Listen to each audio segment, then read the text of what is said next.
Kiss me once, kiss you twice, make me feel oh so nice. Kiss me once, kiss you twice, everything's gonna be oh so nice. He's so crazy, man, it's just a Mercury. My friends are crazy too. All the best people are.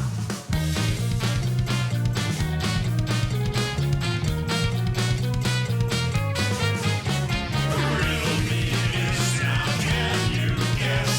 Why is the raven like a rhyming guest?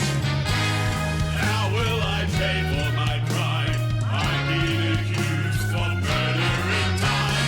Listen to me as I enter my plea.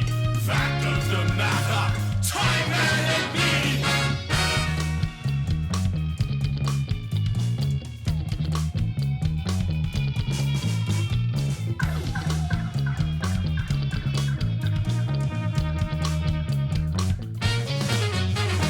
Welcome to the party, party never ends.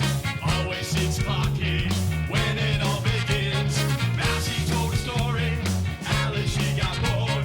One-eyed Jack, suicide king, gonna make me sing. He's so crazy, man, it's just a Mercury. My friends are crazy too. All the best people are.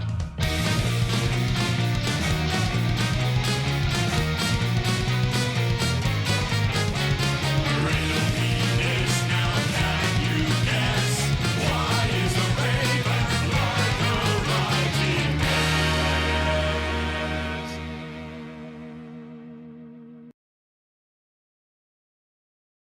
So we went to see Suicide Machines at St. Andrews Hall, and that was just awesome. I almost died in the pit. I'd kind of underestimated my age, I think. And Was that Some- last year with Hay Smith and Kill Lincoln? yes, and of course, You were Hay in the Smith's pit like with me? No fucking way. Yeah, we were there. We were either at the bar, which was a nice bar, or in the pit.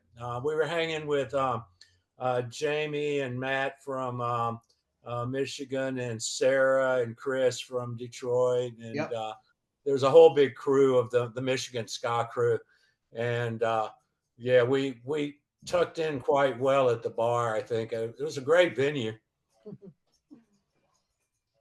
Yeah, my friend Allie from Michigan Ska just sent me a big old bunch of stickers. Cool. I know all those guys. They're my homies. Yeah, Yeah, I was we down in that pit we had a all night. blast. And it was really cool because, I grew up in America, but when I was growing up, like I was in Richmond most of my punk rock years, but Detroit hadn't come back yet. And when we landed there and got out, and I looked around, I was like, this is the coolest, cleanest, safest city in the world. It was fucking amazing. We were in awe. We couldn't believe it. And the people were so nice, and everywhere we went, Yeah, I it's really turned around the last 10 years. Yeah, what's that? I just headed out there myself last year for the first time, and it was great. Yeah, it was. I think they had a whole lot of money thrown at the city from somewhere. Yeah. So just really good. It's fun. The community's coming together and making shit happen themselves. Detroit really banded around each other and started pushing to make some change. They got rid of. Well, that's what it takes.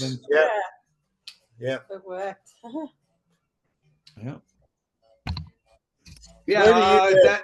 When Jess came out last year, it was for Chris and Sarah's show. They put on Splish Splash Bash. It's a we saw videos of that. That was awesome. Yeah. They're great people. Just huge supporters of Ska, and they get around. They were at Les and Jake last week, I guess, or something like that. Yeah. Wake and Bake. Yep. Yeah, sure too. I had tickets, but I didn't make it. How far are you from Philly, Jess? I am 15 minutes. I work in Philly still. I lived in Philly up until like 8 years ago. No. Yep. Is it 8 years now? Something like that. Yep. But I'm still working there. So real close. Yeah. Cool. I played there back in the day, just to get a Philly cheesesteak. Yeah, you'll have Yeah. to come back one day. But I before we hope go so. on, let me introduce us and you. Sure. This is Ska Talk with SKAgazine. I'm here with my co-host Ryan. What's up, everybody? My name is Jess. You can listen to this on Spotify or YouTube and follow us on Instagram, Blue Sky, Facebook. I guess that's it, to stay up to date on episodes. We have really special guests today. It's our first time interviewing a band from Australia. Yay! We're going down under. Oh, I should have flipped our video screen so that we were upside down. Oh, that would have been great. We have Steve and Stacey on today from Australia, the band the Resignators. Yay! Hey. Welcome. We're so happy Hi to there. be here. Nice to I see followed y'all. SKAgazine since its inception, and Yeah. yeah, And doing that's great because things. we are not strangers. We met at Supernova Ska Fest in 2023. Absolutely. Yeah. Yeah, that's And, where a lot of people meet. Yeah, great time. I hope to be back there again this year, and maybe you'll be there too. I don't know with the current I state think of we're gonna what's try. going on. Yeah, we're gonna give it a good go. Yeah. It's a little scary. I don't but think the we'll do it. Resignators will be playing, and things could change. You never know, but it's so hard for us to get, not for me, but for the rest of the band to get visas for It's very expensive. the U.S. Yeah, and Yeah. you know, the last time we got our visas, but that year, Planet Smashers, Dr. Ring Ding, Yeah, they there's didn't like make them. 4 bands that didn't make it. I'm a little worried about this year. I'm sure Tim and April are too, but you know, basically we know it's going to be a great festival no matter what. Yeah. There'll be lots of our friends there, so Lots of great bands too. So yeah. looking forward to it. Absolutely. We just hope a lot of them get past the border, you know. Yeah. Yeah. It's not easy these days, that's for sure. No. It's not getting any cheaper either. No, exactly. Worldwide, it's getting just more and more expensive to do anything, to eat. You know. We don't have the egg problem you guys have. Like we get our eggs fresh from the market across the street from us. I get 16 beautiful 900-gram farm raised eggs for like $10. So They call them bum busters. yeah. In fact, they're $10 Australian, so that's like $7 for you or $6 for you. Yeah. Yeah. I am going to bring Ox in for his question first so that we can get him out. Oh, it's been great to see wow. Ox. Yeah, I haven't seen him since Supernova, where he always makes an appearance on stage with at least 1 or 2 bands. I'm interested what question Ox has. I hope he doesn't ask me anything about drums. He probably knows more about it than I do. Say hi to Steve and Stacey. Hey, Ox. Yeah. How you doing? Good. I remember meeting you at Supernova and seeing you up there with Voodoo Glow Skulls. Yeah. That was amazing. And with Jay with Suicide Machines. And yeah, we follow your exploits on Instagram. You want to do a break the glass screen real quick? No. Infamous Ox. Did you have a question, Ox? How do you For feel us? about all age shows? And do you think that they should be there should be more of them? Oh yeah, absolutely. About what? All age shows. How Oh, do you feel about without that? a doubt. We love them. It's so much fun. We get to do a few over here in Australia, so Yeah. we're very happy. I When we think played all at age ages. shows are the most important thing. When I lived in Richmond, Virginia, I ran a venue called Twisters, like the game, you know, where you put your colors out. And I used to do some great shows there. And in fact, like one time I booked Green Day for $600, Green Day.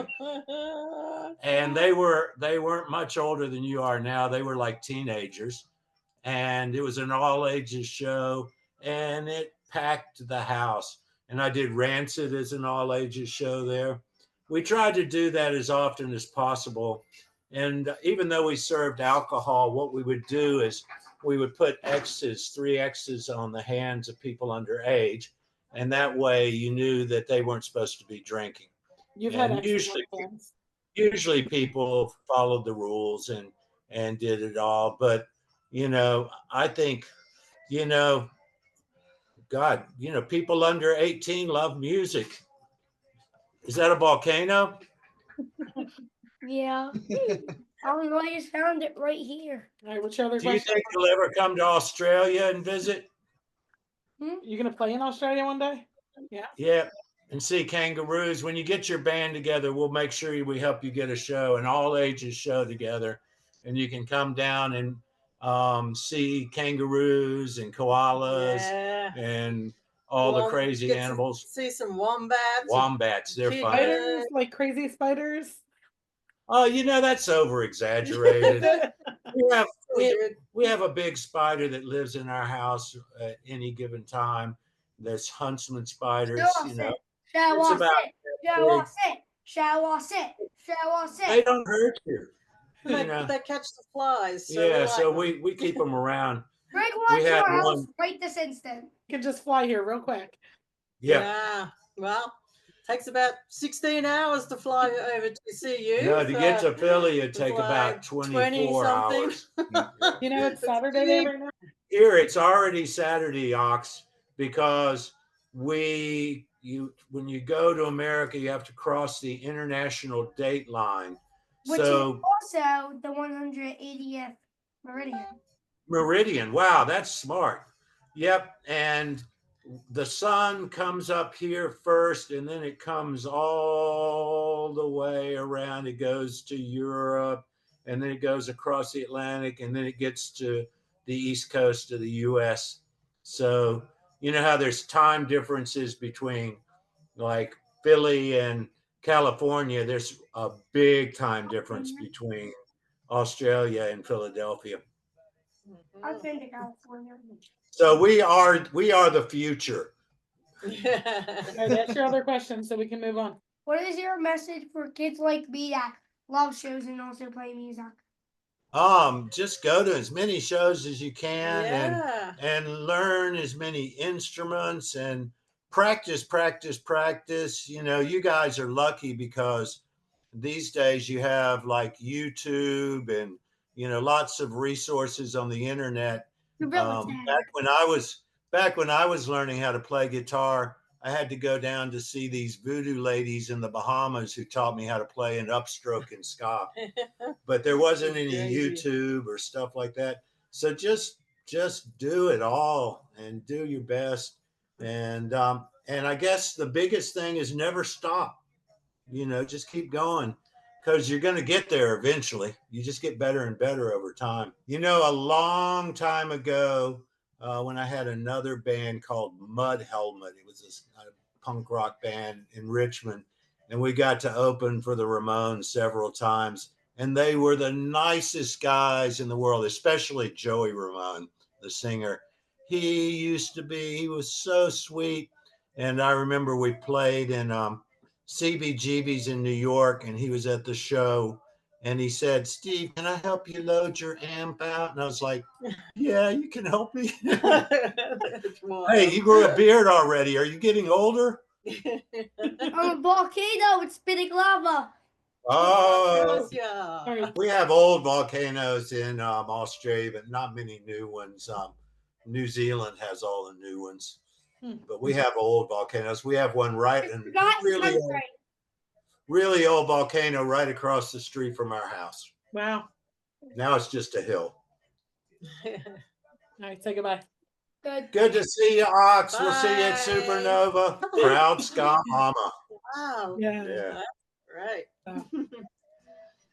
Yeah, I had a blast last year with Ox at Camp Pennsylvania. Him and Austin, Chris and Sarah's son were there. And yeah, I could not get a second to crowd surf because those guys kept asking me like every 5 minutes, like, "Hey, help me up. Help me up." Like, you guys, I want to crowd surf too. You know, that's my thing.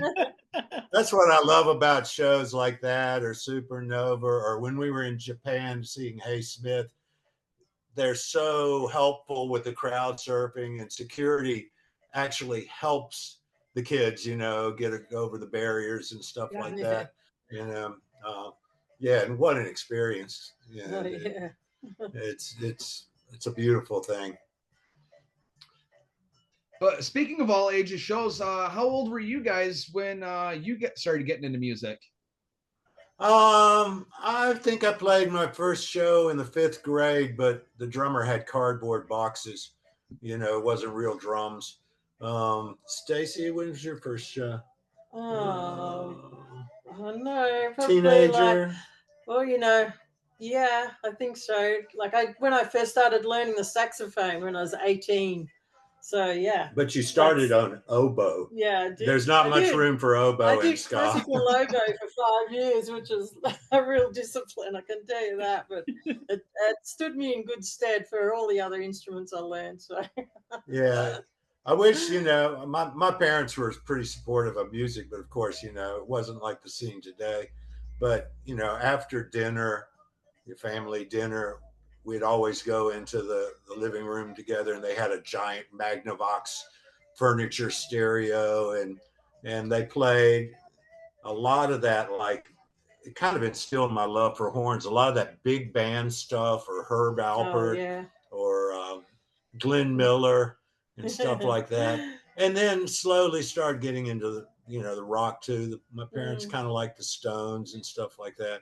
But it wasn't like the immersion that Ox is getting. how awesome is that? Yeah. And I think once you're hooked, you're hooked. You never stop. Yeah. That's true. Yeah. We're not spring chickens, but we have no plans of slowing down, really. Love to hear that. So who were some of your early inspirations? Was it the bands your parents were playing there on that Magnavox, or? Partially, but no, once you become a teen, of course, you just pick your own route. But Beatles were really first for me. That was like the first record I bought when I was in 5th grade with my paper route money from we lived in Pennsylvania for 3 years, Pittsburgh. Oh. And we were the first into a new neighborhood of houses being built. So as they filled out the neighborhood, I had the paper route. So I ended up with the largest paper route for the Pittsburgh Press. And at like, what was I, 9 and 10 years old, I was making big bucks. I didn't even know it, But once I started realizing I had money, I started buying records. And I think Rubber Soul was the first I bought. And all that classic rock, the Who, Zeppelin, all that kind of stuff. But when punk rock happened, I embraced it wholeheartedly because it was shaking things up. It leveled the playing field. It meant everybody could, do what they do. And, you didn't have to be the most talented person in the world. You just had to have good attitude and, get out there and do it. So all of that. I got into ska because, pretty far back, like 1968, because my parents were Southerners. They're from Alabama, and Pittsburgh was a great job working with U.S. Steel, but it was too cold, as you guys know, in Philly and Michigan. So they got put in for a transfer, and he got transferred to Nassau, Bahamas. So when I was 10 years old, I landed in the Caribbean, and ska was at its peak, and reggae was just about to happen. And that's really that, and calypso, which is kind of a progenitor of ska anyway, were the only musics that they played on the radio station.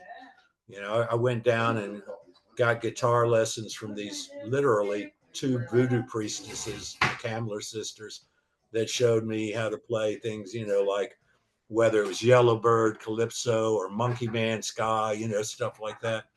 And that was my introduction. And once the backbeat seeps into your brain, as all us ska lovers know, it's hard to get rid of. It's pretty pervasive. Oh, that's true. Yeah. Sounds like you had a pretty full immersion too then. Oh, without a doubt. And Stacy came up kind of in Australia. There was a lot of what they called pub rock. Yeah. And it was a lot of the bands like AC/DC came out of that, you know. There's a couple of others like Daddy Cool and Skyhooks and all these guys doing gigs around local halls. So I used to go to a lot of surf dances, they're called, because we're on the coast down here. So they'd be running a lot of bands out of these surf clubs, which are always a lot of fun. Yeah, and pub rock, you know, still like bands like Hamill and the Sniffers that are doing so that great kind now. of, that's exactly. Oh yeah, they're great. They call it punk rock, but really it's kind of just pub rock. Pub rock, Yeah. yeah, it's definitely. They're blowing what I grew up. They're on. doing really good. I'll let you talk. Yeah. Stacey, Then I, who were some of your influences? Who were some of your influences? Okay, so like I also went into a real phase of getting right into Patti Smith as well. Really loved her lyrics and just absorbed a lot of that when I was a teenager. To the point that we actually done a cover. The Resignators have. We've just done it, so I'm not going to say any more about it. But it's going to be out there pretty soon. So let's keep a lid on that for a little while. But What's it will that? be there. Just talking about the love of Patti Smith and something that's happening coming you up could pretty tell soon. them. I think the words. I mean, I think Steve already told me. Yeah. The words out, and they're not too tight-lipped about it. But that specialized compilation, this will be the 4th time we've done it. It's great because so many of our peers from all over the world always contribute, and it benefits children's cancer charities. So Nice. it's a really good thing. There's always 60 plus songs on 4 CDs. It's massive. And always has specialized, is that? Specialized. And they spell it like you guys do with a Z, whereas typically it'd be spelled with an S in the UK or Australia. Specialized. If you search Specialized UK, you'll see it. You know, every year, and I know they're on it again this year. Rude Girl Reviews on it. John Roy from Out at Smoke and Mirrors is always on it. A lot of the bands you'd know contribute to it. This year's theme is Femme Her Anthems. So it's all the songs that were classic anthems by women performers. And that's why we chose this. Yeah, so naturally I chose one of Patti Smith's. Yeah, it's fun. I know there'll be some Nancy Sinatra. Yeah. Some Aretha Franklin, you know, stuff like that. Yeah. It's just a great effort, without a doubt. Yeah. You said all those proceeds go to kids' cancer research? Absolutely, yeah. I guess UK children's cancer charities. There's 2 guys that put it together. They're both, we call them the Pauls, Paul Willow and Paul Willow, who played with the Scapones at Supernova, the singer, and Paul Aries, who does a lot of the mastering, and he plays in one's in the north, one's in the south of the UK, and they put it together every year. And it's sadly, it's something that's very dear to Paul Willow's heart because his daughter died way too young from cancer as an adult, but died just a couple of years ago. But they've been doing this for 10 years, I think. Yeah, it's pretty amazing. Yeah. So when you're just picking up that first Beatles record and, you know, picking up your oboe for the first time, do you guys ever see yourselves, you know, contributing to something like that here in 25? You never know where it's going to end up. I know. You just but don't, I really did picture myself in the early days, you know, doing that, you know, as a 10-year-old, you don't foresee all the repercussions and how it plays out. But I did see myself doing that. The Monkees did it for me too. Like the Monkees looked like they were having so much fun. I was like, I want to run around and act crazy at the beach and drive cars like that, you know. I think it became more realistic as punk rock came along because and of course, you know, it just gets easier and harder, I guess, but it gets more accessible for people to have a you know, if not a career, it's hard to have a career and make money on it, but um, to dedicate your life to it and stay involved in it. Basically, it feels good too. Yeah, it feels good. It makes you feel happy, like makes us feel happy playing music, creating music, you know, the whole thing. Yeah. It's just how it's a good thing to do. and just like any art form, you know, it's like, you know, a painter or a sculptor, you know, you create something, and that's something you pulled out of, you know, yourself and the ether, and usually in collaboration with your friends, you know, and sometimes by yourself. But that's ultimately fulfilling. Yeah.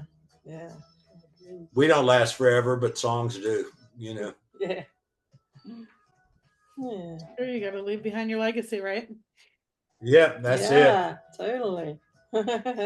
And you have done that with several bands, Steve. Let's talk about your early career and the different types of bands you've been in, the very different types of bands. There were a lot of them. Yeah, Guar was you know, the one that went on to be, well, it was, let's face it, it's one of the biggest spectacles on the planet, and you know, that's see, that kind of shows how things can happen.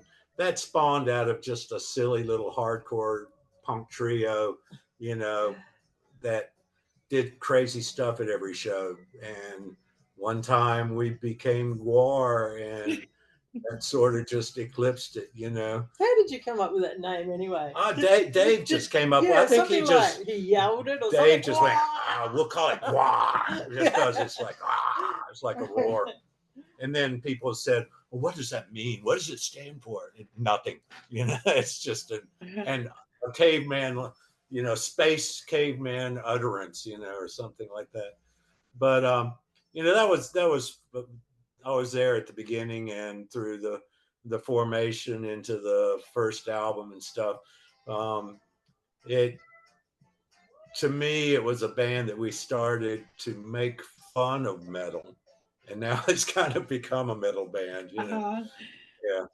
But the band that grew out of was called Death Piggy, which was actually equally as fun as playing in Gore, you know. And I have not heard them. I'm gonna have to yeah, it got re-released. There was we released 3 7-inches, because that's what you did back then. You released a 7-inch and toured behind it, and hopefully Maximum Rock and Roll and Flipside magazine would write about it, and the zines would catch on. That was the day of paper zines, and it got re-released a couple of times. A Portugal label, Vomito Punks, re-released it, and then just a couple of years ago, a label out of Nashville, Anticore Records, re-released it. It did quite well. It's funny because we don't make much money doing this, but I actually got a check for that. You know, it was like, I got money for that. It was like, wow, getting paid now for something you did in 1982. Wow, that's insane. Yeah. Isn't it? So you never like know. 40 years ago. Yeah. That's not bad. I think that paid for our trip to Supernova, actually. So, yeah. Wow. Yeah. So hardcore band, right? Yeah, and at that in Richmond was a great scene back then. Kind of like Philly, it's a cheap place to live for musicians, and it had a really good scene, maybe even better than Philly's scene back then. You know, we all lived in the same neighborhood, old row houses, and we all cross-pollinated and stuff. At one point, I was playing in 5 bands at once. Death Piggy, Mud Helmet, that was the one that was like more, I guess, drunk punk, kind of like the Ramones. We played with the Ramones. Cheetah Chrome from the Dead Boys came down and joined the band for a while when he had to get out of the city. I played in another band called the Snake Handlers. It was that spooky, gothy, gun club kind of punk, Cramps kind of stuff, garage rock. Yeah, it was a great scene. I mean, Randy from Lamb of God, I remember booking his first 10 shows as Burn the Priest Oh in yeah. in my little venue. And he was he was underage, and I would let him into the shows, even at the shows that weren't all ages, and say, "Look, Randy, I'm trusting you. Don't drink." And so he got to see Butthole Surfers and things, Rancid, things like that. That's And cool. seeing him go on to be pretty well one of the kings of rock now. Yeah, I actually got to see Guar one time, and it was with Lamb of God in Philly at Festival Pier. Oh wow! It was a festival called Sounds of the Underground. I want to say it happened like once or twice, and that festival was over. But that was my So who is headlining at this point? Lamb of God headlined. Yeah, good. 2005. Yeah, they're the better band in my opinion. Yeah, Guar was on pretty early in the day, I think. Yeah. Bands Yeah, like earlier Mad Dog. on, Lamb of God did some opening shows, but they quickly eclipsed it. I remember playing with Guar at a place in Philly. It was one of the last shows I played with them. It was after we had started getting big crowds, and we played at an old church. This club was called Revival, and it was huge, kind of on a hill, going up a hill. And if I remember right, the steeple had been struck by lightning, so it was off. So it was, it was just a grungy venue at that point. And we played with a Philly band that were friends called the Serial Killers, but like eating cereal. Yeah. Yeah, Awesome. that was a great show. I think there was some LSD involved in that show. Yeah. Probably just that one though. Yeah, just that one. Yeah. Never happened. Wild But shows. LSD at a Guar show. yeah. Did you get spewed and Yes, we were right in the front. we got to see them. They came to Melbourne twice in the last days of Dave being the singer. Dave was, my best mate, and we got to, get backstage, and we were like inside the barrier in the photography zone, and because I kind of knew all the theatrics in the staging, I knew when to duck. So I'd like, Stace, get down. And we avoided most of the splatter, but it was great seeing Dave there. It was actually, they made the front page of the biggest newspaper, the Sydney Morning Herald, and this copy down at the Melbourne newspaper. They made the front page above the fold with Dave cutting the head off of the prime minister at that time, Tony Abbott, which was my idea. He asked me, "What should we do down there? Should we kill a kangaroo?" And I was like, no, we love our kangaroos. Just kill a politician. There's this guy with big ears. So they had this guy with big ears that looked like Tony Abbott. So if you can imagine that happening in America, which they have killed Trump, they've killed every president, really. They've killed Biden, they've killed, Jerry Springer, stuff like that. But front page nationwide.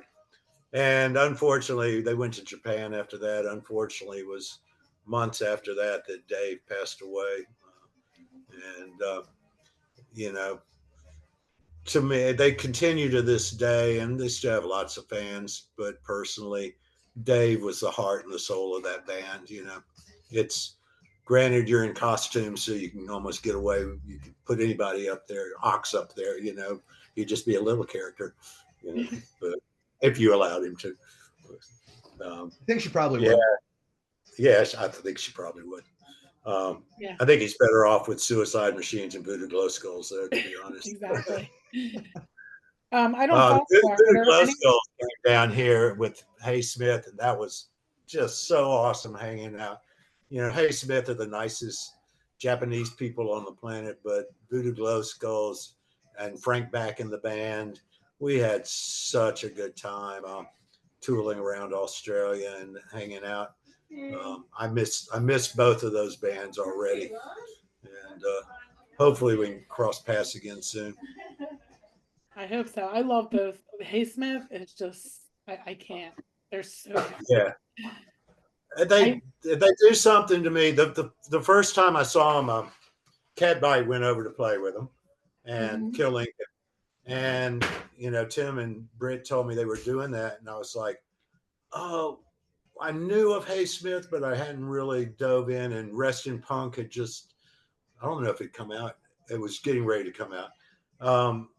I knew of them because Stacey and I have been to Japan at this point 8 times, and we worked over there playing music, playing bluegrass on a Mark Twain riverboat kind of thing, So we have a love for Japan. And when Britt and Tim told us they were going, I said, oh, wow, you got a show like in our old hometown, Shigaken, Otsu. God, we haven't been back there in like 10 years.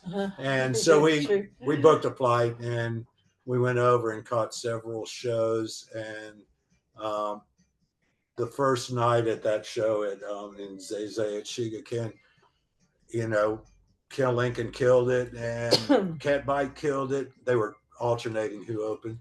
And then Hey Smith came on, and I was standing up. We had a little VIP balcony up above it. It was about a 500 venues, 700. I reckon it was like 1,000. Anyway, it was packed, sold out months in advance. And Tim and I are standing there leaning on the balcony, and I remember turning to Tim and going, sorry, Tim, you're no longer my favorite band. And he goes, and 100%. Yeah. And it was crazy. We went back again, and since we met this Hey Smith guys, and got to see them 3 more shows, even bigger shows. Their shows are massive in Japan. In Okinawa, there was probably 3,000, 4,000 people. Yeah, something like that. And it's just always fun. They make me happy, and they're so nice too. Fortunately, we can speak a little Japanese now from our trips over there, so it helps communicate, even though they have decent English as well. They're one of the few Japanese ska bands with their lyrics in English, which helps their success. I was lobbying Tim very heavily last year for Hey Smith, and he got it because Tim and April got turned on to ska in Japan.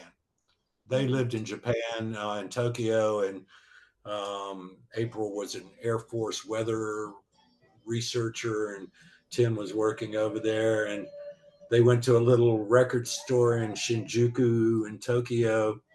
And I think you may have heard this story, Tim tells it, that he was disillusioned with the classic rock and REO Speedwagon kind of, state of affairs. And this Japanese guy said, let me play you some ska. And that started that massive journey that ended up creating this beautiful place for everybody to get together every year. Yeah. So we're probably going to plot another trip to Japan again. We're in love with it, and basically we know they play a lot, so we'll figure out a way to get back over there. Yeah, and Umi's going over to play with them from Kill. Oh, he's there now. He landed, and that was the perfect solution to have somebody in Kana's position, because they're about the same size. No, because they're both so animated. And when they announced that, it was like, I told Shuhei, the guitarist, and Yuji, the bass player, and Taskin, the drummer, said, it's the perfect choice. He will slot in. He speaks Japanese. He claims he doesn't speak Japanese as well as I do, but I think he does. But he's going to have the time of his life. Yeah, I remember we We saw Hay Smith in Brooklyn, New York last year when they were over here, and Umi was watching from the side stage, and he was having the time of his life. So I took a video and I sent it to him, and I was like, "Look how happy you look." Yeah. Yeah, and of course, see, Ume had met things them. to come, huh? Ume had met them when that same tour we were talking about when Cat Bite and Kill Lincoln went over. Yeah, right. So, and actually they set in a few. I think they They did. set in on a Yeah. song or something, or maybe Yeah. Ken's came out and set in on a Ken Kill Lincoln definitely song. came out. Yeah. Yeah. I do remember even in Japan, Ume, getting up in the balcony and getting down and crowd surfing to. In fact, I had a photo I just found in my photo reel. I sent it to the Hay Smith guys.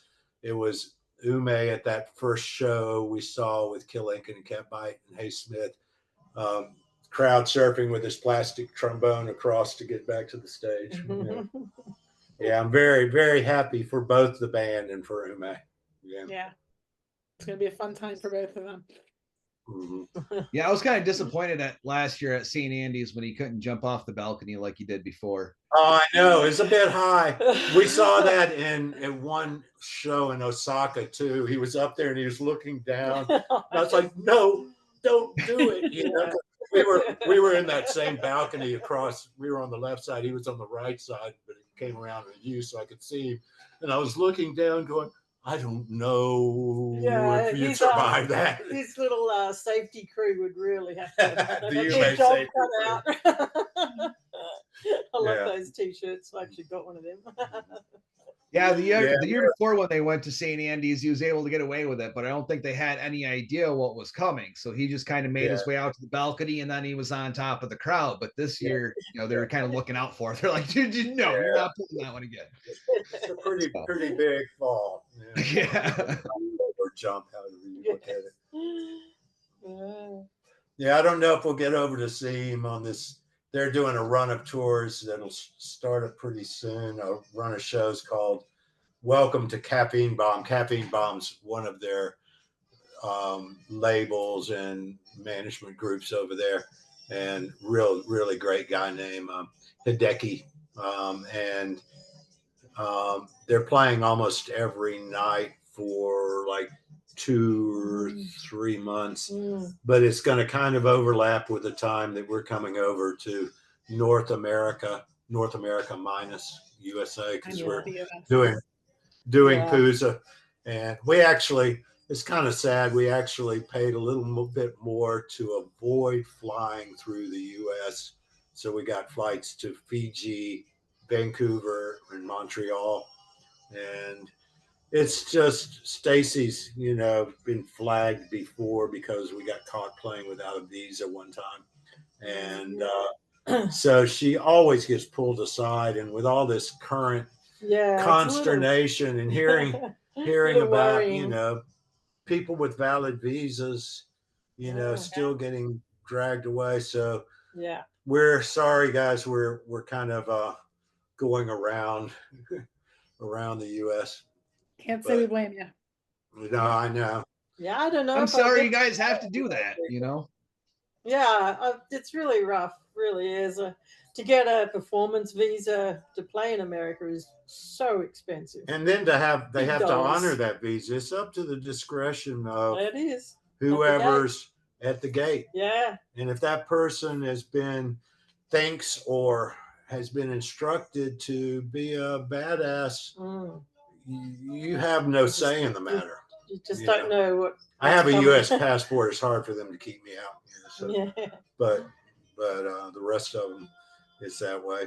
But we are going to have a great time in Canada playing with. I noticed, Jess, your 2024 top album. 2024 top album and your 2023 top album. We're playing with both on that Canadian leg. The Boy Detective and Faintest Idea. Oh yeah. Love them both so much. We picked winners. You picked winners. Yeah. We're excited about that. I've never seen Faintest Idea before, and I like their album. Oh, it is an experience, let me tell you. Oh, good. Nor have I seen. You have to see them live to really, really get the full Yeah. Onslaught. So they're a fairly new band. Latest Boy idea? Detective. Oh, the Boy Detective. Boy Oh, yeah. Detective. Like a couple of years old, or how old are how long they've been going? I want to say 2021. Yeah, that sounds about right. But they started before as like not a ska band. It was just the two of them writing music, like punk songs, and then it kind of like made its way into more ska, and they added the horns and. And are they Detroit? Are they regional Michigan? Or they're just outside of Detroit, right, Ryan? Yep. The lead is out of Ida, which is basically a suburb of Detroit, a little ways outside of. But yeah, all those guys are in that area. Yeah. All right. I mean, Detroit's just a great music scene, as is Philly.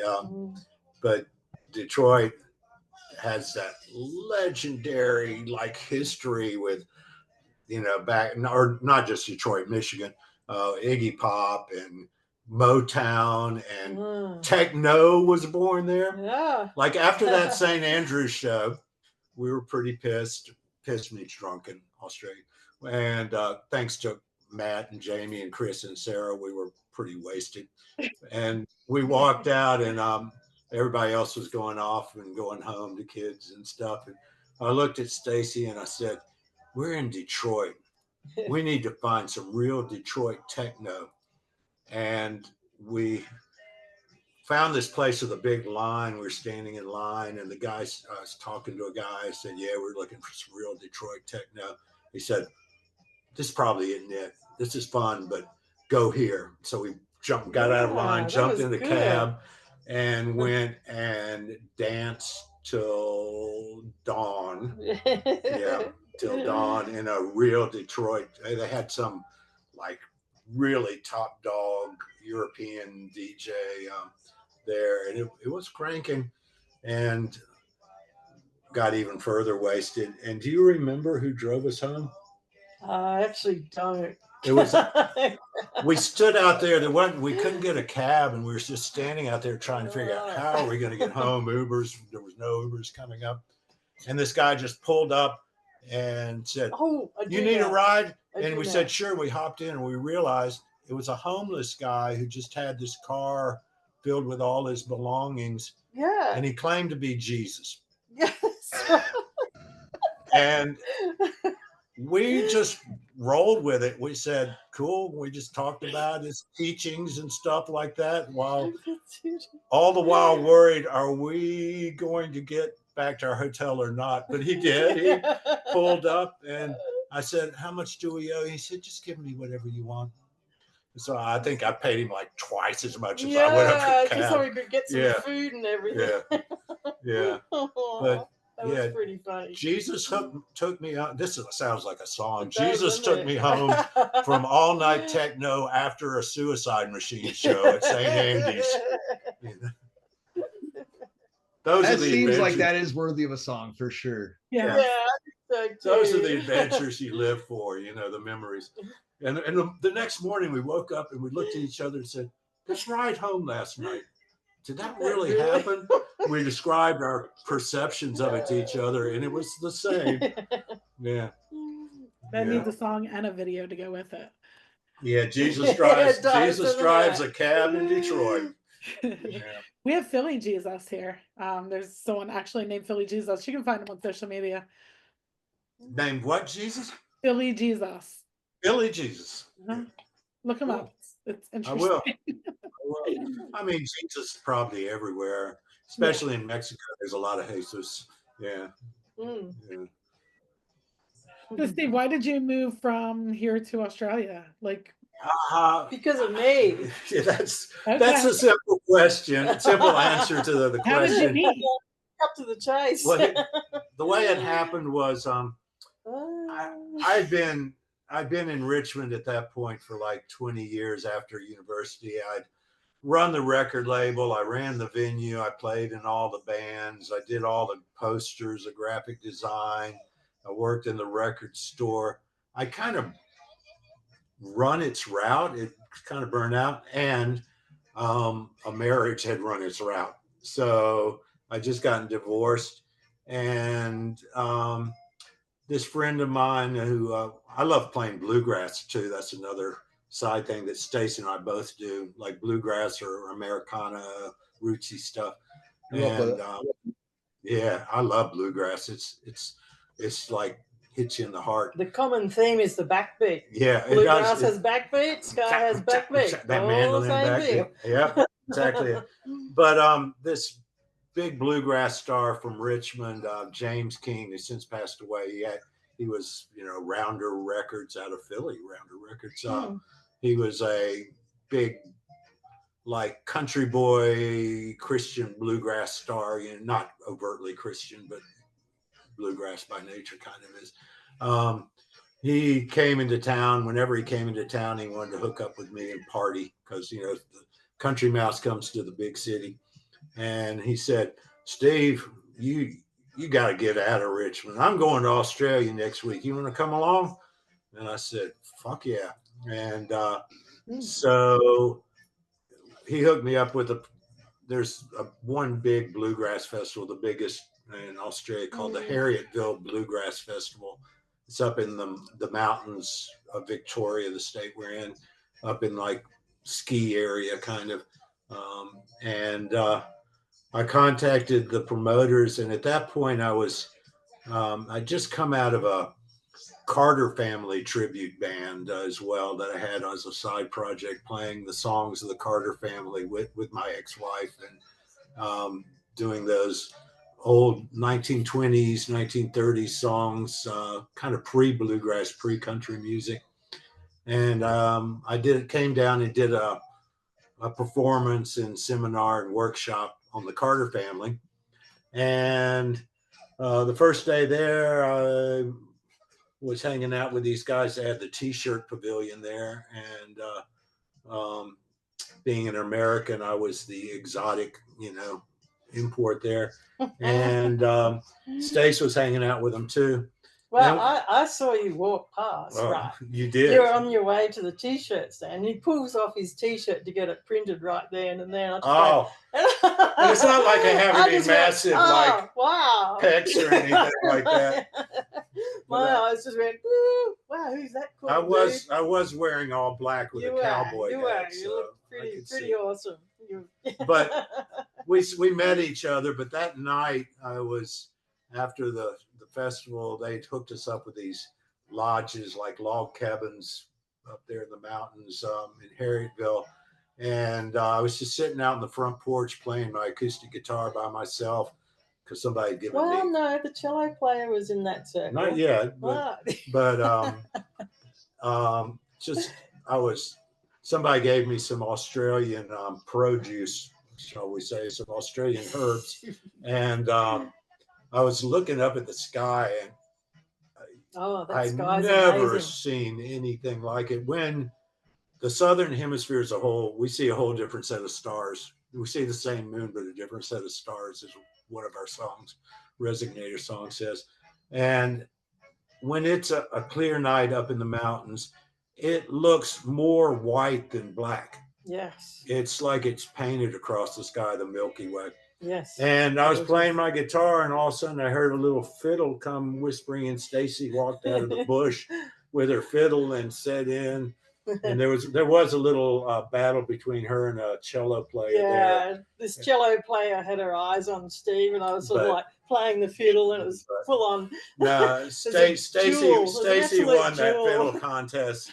Charlie Daniels nor the devil had any chance in that one. Yeah.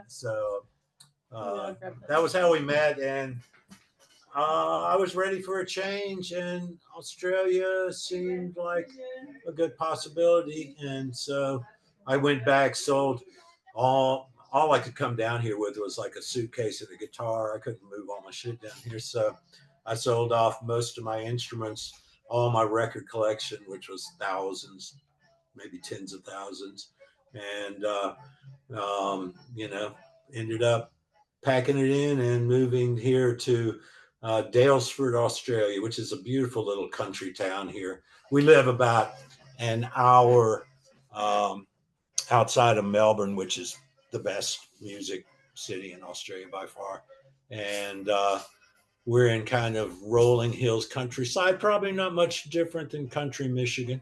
you know, a little better weather. We don't get quite as snowy and stuff, but definitely countryside. You know, our town has only like 8,000 people in it, and yet we're close to a city of 7 million or some 7 million. 4 million. I think it's No, 4. 4 million in Melbourne. Yeah. Yeah, and a great music scene.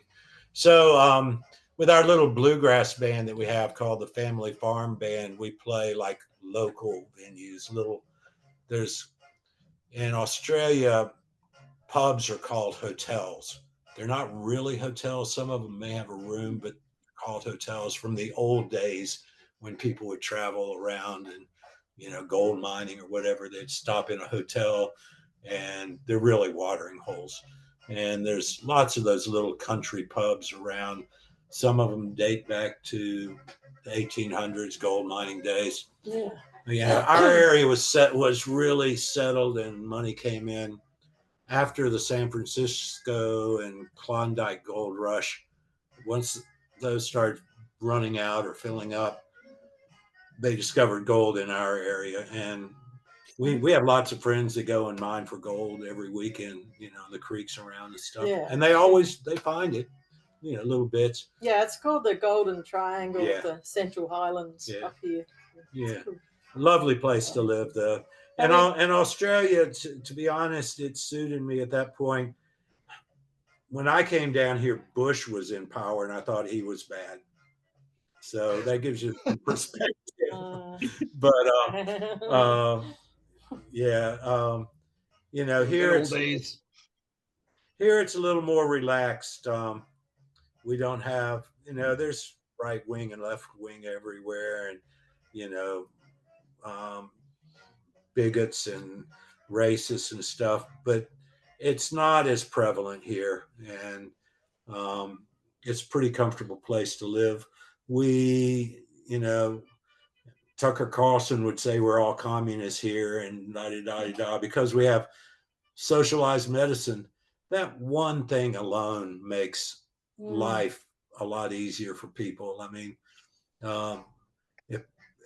at my age, if I get sick, I really don't pay for any medical treatment at all. You know, knock on wood, I'm pretty healthy, but if people are jobless or homeless, or, you know, really, there's lots of social programs to help people out. Yeah, there is. You know, when I had a baby in America and I didn't have insurance once, my second girl cost me 10 grand in advance to the hospital to have that baby. Here, they give you money to have a baby and keep giving you money for them to go to school and stuff like that. So there's a lot to be said for a certain amount of socialism, you know, that is designed to help people, you know, that sort of thing. Yes, that's how I ended up in Australia. And to be honest, I'll probably never move back. You know, I could possibly end up living out some days in some other beautiful place, Japan, or, you know, Mexico, or someplace like that, Spain. But in the meantime, we have a good situation here, and it works. Yeah, over the last 2 months, I wouldn't blame you for not wanting to come back. But if you do decide, Michigan does have a lot of bluegrass and a lot of festivals that you guys are more than welcome to go play at. Detroit's, Michigan's always going to be on our list because I have my eldest daughter's there, and my kids are I have 4 kids, and Stacey has 4 kids. So between us, we're like, you know, Brady Bunch, or 8 is enough. Yeah. And my 4 kids could not be further apart in America. You know, the one in Michigan's in the middle, but the other 2 daughters, one lives on an island off of Maine. The other lives on an island off of Seattle, and the son's he's kind of on his own thing in Denver. So we'll always get over there to see them. We mastered that trip last year. We did. We only did like 3 weeks in America, but we got to see all of them. Yeah, as well as Supernova. We started at Gilman Street, Voodoo Glow Skulls, and Hay Smith, and Omnigon, at Gilman Street was our first day there. Then we went up to Seattle and hung out on the island with that daughter. Then we went to Detroit and did that St. Andy's Suicide Machines. Stayed there a few days. Then went to Denver and hung out with my son and saw Interrupters. At Red Rocks. At Red Rocks. First time at Red Rocks. Oh my God, I got to go back there. What a place that is! It's beautiful. I still have a lot of love. I know some people in the punkier end, aren't the greatest Interrupters fans, but I dig them, and I do too. They were so polished, and I love her voice. They elevate everybody else in ska, And I think I think they're great, and to see them at Red Rocks in this giant outdoor venue with perfect sight lines and absolutely perfect sound. And I researched it. Yeah. I've never heard a live outdoor concert sound so good. And it was not only their performance and their team. When you get that high, the air is thinner, so it makes the sound more clear and crisp. And I noticed the difference. Everybody did. Yeah, it's amazing. And surrounded by those huge, the ship rock and the boulders, castle rock, the big rocks. They're amazing. And then, of course, we headed out to Supernova, and then after that, went up to see my daughter in Maine, which was fun. Yeah. But we did all that in 3 weeks. It was, it was just like being on tour, really. Yeah, it was. moving. Except we had like 3 days each place. Yeah, rather than one. Yeah. Yeah. It'll be a pretty whirlwind tour for Canada with this thing with Faintest Idea and Boy Detective and Pooza. We're playing like 5 shows in 5 days, and it'll be good. We're picking up.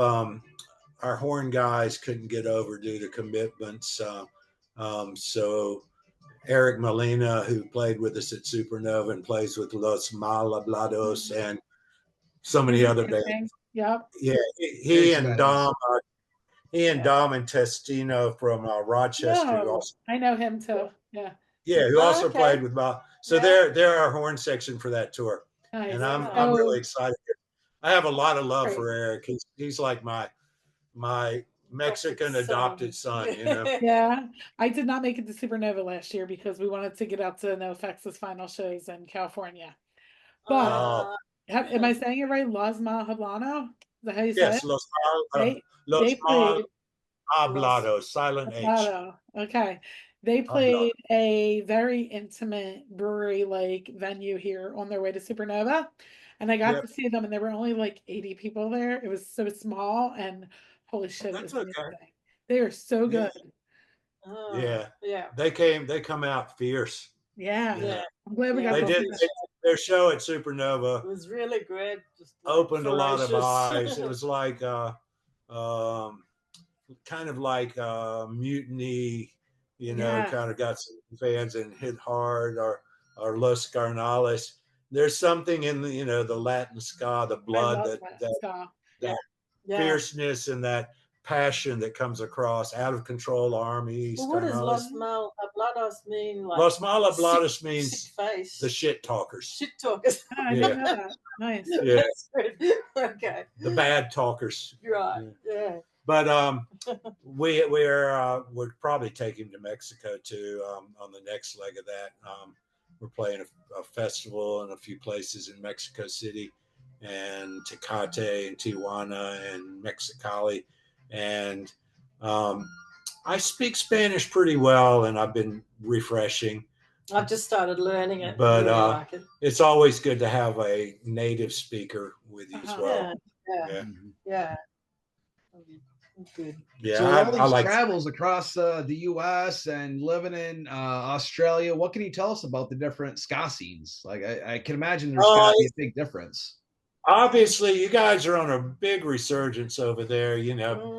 Since after a lull, since the days like when I ran the club in Richmond. I booked Boss Tones and Rancid and Toasters and all of them, Bim Scala Bim, or there's so many bands back then, King Apparatus, and it was a happening scene. And then there was that good while, a little over a decade, it was a real lull. But you guys are very fortunate that in America now, it's you want to count your blessings in America now. That's one of them. Is you guys have a great ska scene. Yeah. And Suicide Machines just came down here, and Jay, we hung out with Jay and we opened for him. And to have I consider bands like that national treasures. The Voodoo Glow Skulls, even though they're Mexican brothers, they grew up in America, Riverside. Suicide Machines, Catbite, Kill Lincoln. It's everybody's Bad Operation. Everybody's doing pretty well, and these new bands have brought back opportunities for the bands that never stopped doing it, like Mustard Plug. Yeah, to get out on the road again, which is really they're good. nice guys. That they were the first Michigan guys I got to be good friends with in Grand Rapids, and they're just to a T. They're just the nicest people. We did their tour down here. Australia's ska scene is smaller.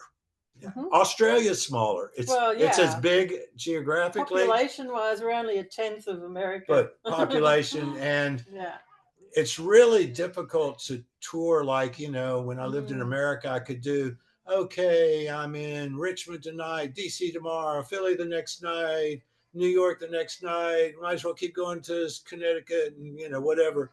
Or go the other way and go North Carolina, South Carolina, Florida. Over here, it's 8 hours to the next city at least, no matter where you are. If you're driving. Yeah.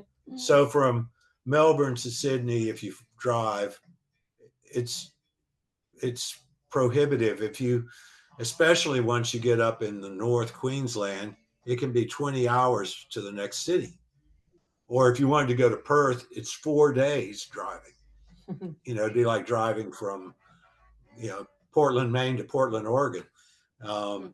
So we end up having to fly, which makes it, harder. Sometimes we'll drive, but, when Haysmith and Voodoo Glow Skulls came and Suicide Machines came, it has to be flying, which that makes it quite different.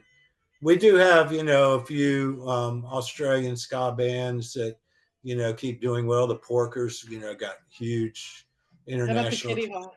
I like the Kitty Hawks. They're on the so up and up. They're pretty new as well. So they good. So they played their first show opening for our album release show for Rabbithole. So that would have been 2020, the end of 2023. Yeah. But now they have some dates with Call Me Malcolm, and they're on doing the European thing. Yeah.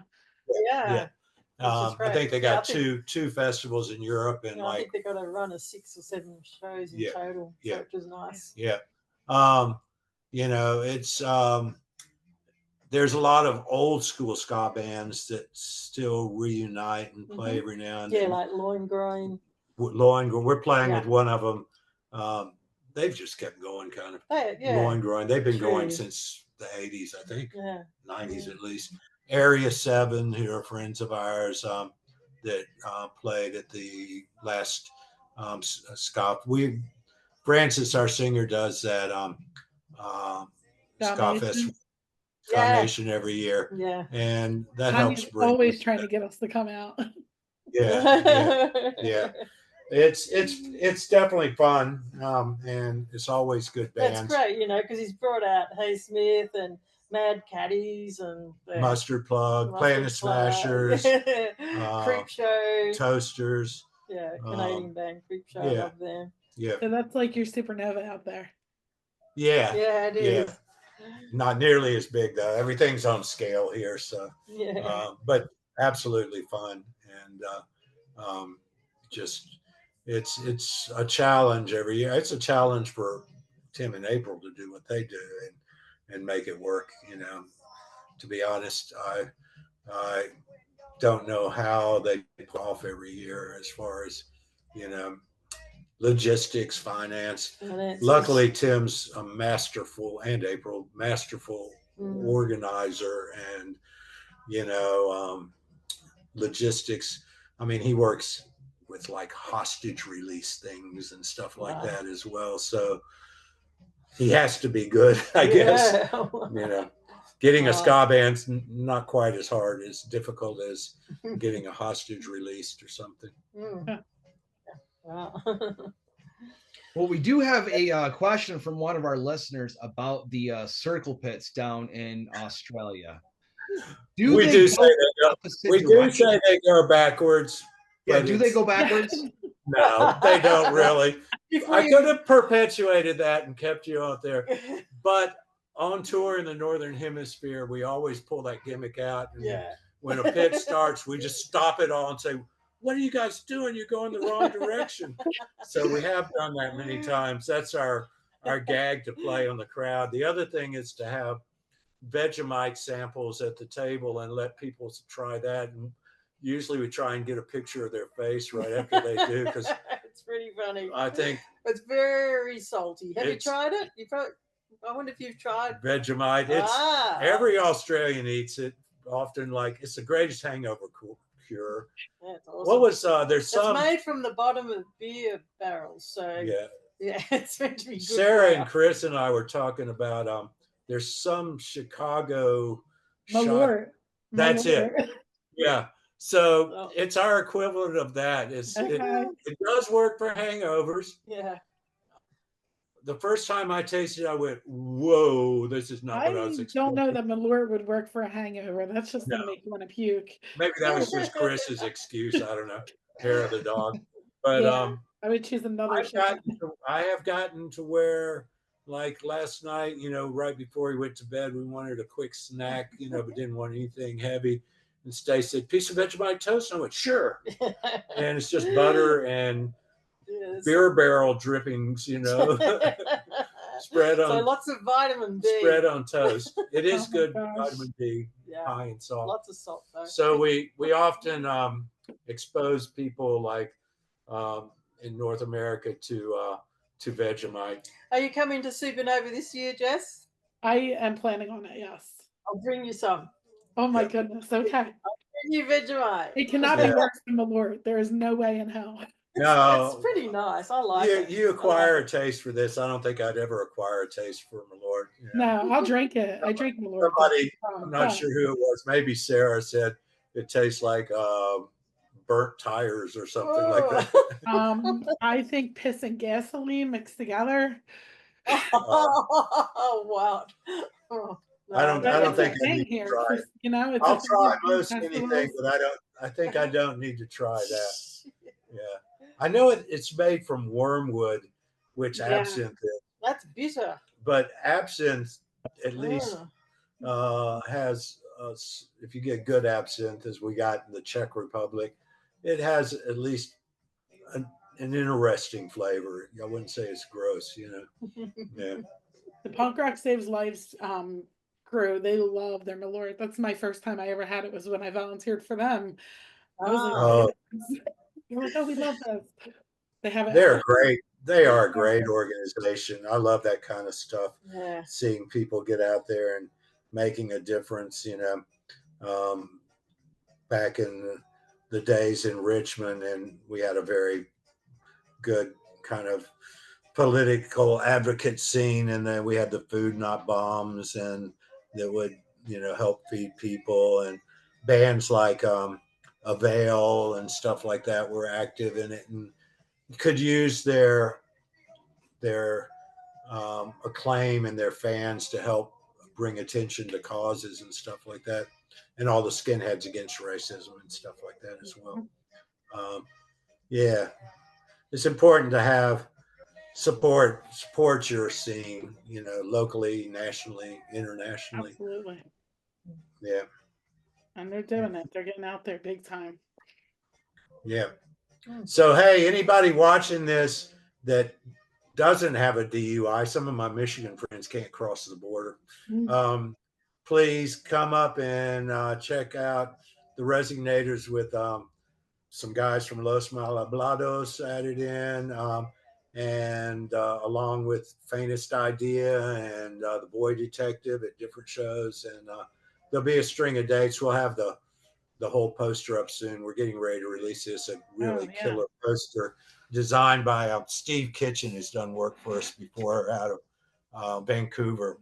Combination 13 is his design. I won't say what it is yet because it's really a striking poster. But all the dates will be announced shortly. But it's basically May 14th through 19th. And yeah, and it's not a hard drive for those that are, near a border town. It's not hard to get across. Yeah. And if you're American, they kind of have to let you back in. So For now. yeah. And the I don't think Canadians I would mind staying in Canada at this point in time. The Canadians aren't holding any grudges, despite the fact they probably should. They're still just as nice and polite as they always have been. So yeah, I have told the boy detective, like, if you guys don't make it across the border for our show the next day. Yeah. They're American, so they I know, but he's like, should we take our phones? I'm like, I don't know. Some people are talking about not flying without phones. Yeah. Because they actually go into social media. I'm a little careful about what I post. I would be more political. And I've told Stacey, look, He's gonna have to do that. Yeah, and it's sad because you should be able to speak your mind. That's what free speech is all about. But it's a sad reality. Things ebb and flow. History. I'm a devout studier of history, and I've seen empires rise and fall many times across the years, and ebb and flow, and ages of enlightenment and the dark ages, and ages of inquisition versus ages of exploration, ages of war versus ages of peace, and it's things ebb and flow. As a mom, I'm sure you're concerned about where, what's the world. We got grandkids now. We have 3 little grandkids. What's the world that they're going to grow up in, going to be? And it's up to all of us to do our best to make it a better one for them. That's really absolutely your whole mission in life, as most philosophers would say all the way down the line, is to make the world a better place. Really, otherwise there's not much meaning. So we'll all just do our part and try and see what happens and try and educate people, and it's rough. Absolutely. Agreed.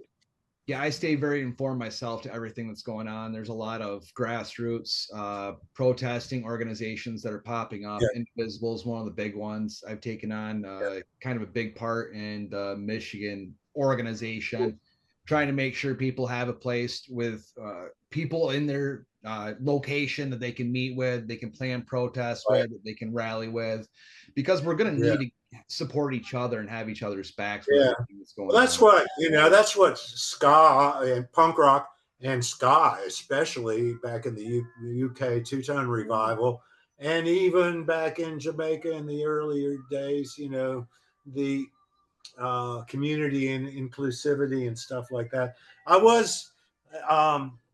It made me feel good on my son. I told you he's in Denver. He's 24 now. And he went to last week to a Bernie AOC rally, and he said there was 40,000 people there. Yeah. Wow. And he was very inspired. I think he might even go into politics. I told him, nice.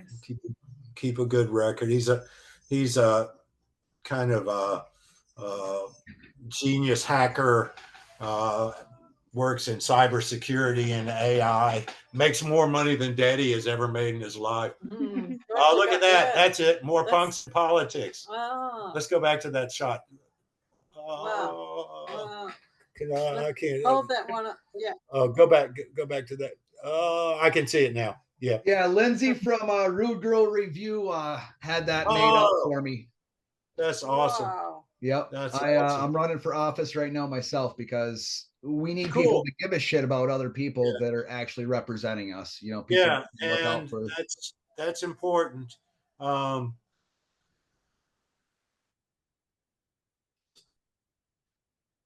If you don't have people who does, there's no choice, you know, and that's super important. Yeah. Well, good luck on that. Go for it, man. Yeah. Thank you. As they would say, oh, hey, let's talk about Empire Records real quick because this is going to be aired on Rex Manning Day in Australia. I think. Did we decide that, Jess? Yes, we did. So we're it'll be put the Rex outline. Manning. We'll go to that first, okay? It'll be Rex Manning Eve in America, but it'll be Rex Manning Day here. And as they said in Empire Records, damn the man, save the empire. You know, that was fun to relive all that. We watched it again last weekend. We actually watched that, and we thought, what would be good after that? We watched Almost Famous after that. That was I love that movie too, but yeah, Empire Records is one of my favorite movies ever. yeah, and I love that song. Of course, Guar's in it, so it ties in. But before we were in the Resignators, like I think it was the first song they ever recorded, like 20 years ago. Stacey and I have only been in the band a mere 15 years. Yeah. But the first song they ever recorded was Sugar High. And Francis had the idea to record it again. I said, yeah, sure. And Stacey got to play the baritone. That was awesome. She got a Barry sax. Brian from the Long Beach All Stars showed her a great baritone sax that he was using at Supernova. Yeah. And so she came back and got one. They're not easy to get. And Eric just got the same sax, Eric Molina. He's moving into the bigger world. It's cool. It's a Taishan. Yeah. So really Stace got to play on that. And she got to be Renee Zellweger. You know, that was cool. But she got to sing Renee's part in Spanish. Yeah. Which is even cooler. We did two versions. We did two versions. We did the whole song in Spanish and then we did it in English. Yes. But we just used a Spanish. We kind of did a mix with one verse in Spanish.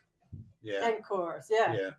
And of course, that fit with the Sugar Skull, you know, Day of the Dead theme and stuff like that. But that was our latest. I tried to copy Renee's dance moves a bit, but it was a little hard. Up on the roof. I don't know if you can remember that scene. Just like, I don't want to sing, but yes, I do want to sing. And like, yeah, but that's another inspirational story of fighting the man and you know, doing what it takes to keep the scene going and looking after each other. That's another big theme of that, looking after each other and friendship. And yeah, it's just such a classic movie. It's odd because it bombed at box office, but it just became a cult classic. Yeah. And I found a neat trivia in my research just last week. The actor that played Rex Manning, Max Caulfield, who was from the UK originally, his first job was dancing at a nude review to a Led Zeppelin soundtrack in London. Interesting. So how about that one? So it was live. I mean, live nude male dancers to Led Zeppelin, which is pretty incongruous. Yeah. And I think he ended up marrying Haley Mills' sister or something like that. He lives in America now. But Rex Manning, you know, he got what he deserved, and so did all the heroes in Empire Records. You know, I thought it was great watching it again to see my old best friend Dave come to him in the dream, and you know, and the Scum Dogs of the Universe scene. That was nice seeing him again. Just seeing his face made me feel good. Yeah. So everybody have a great Rex Manning Day. Happy Rex damn Day. Save the empire, and whether it's an empire or or what, just save it. You know.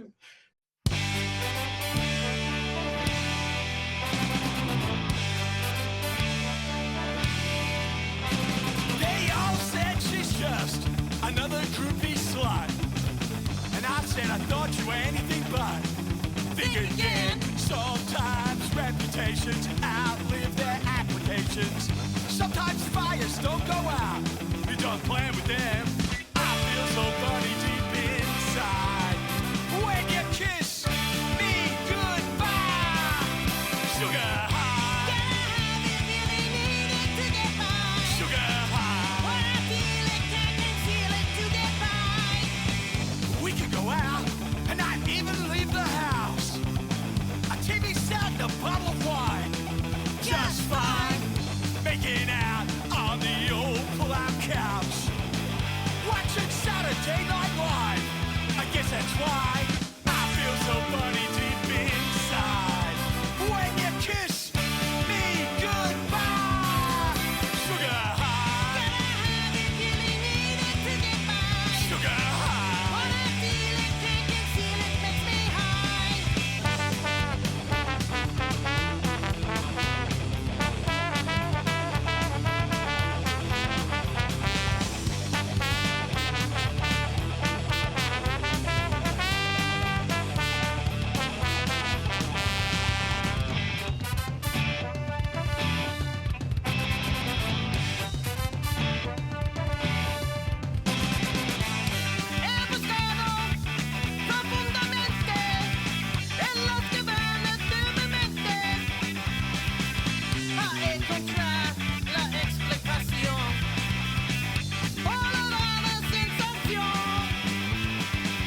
And when you kiss me goodbye, and when I lick between your thighs, sugar high, sugar high, sugar high, sugar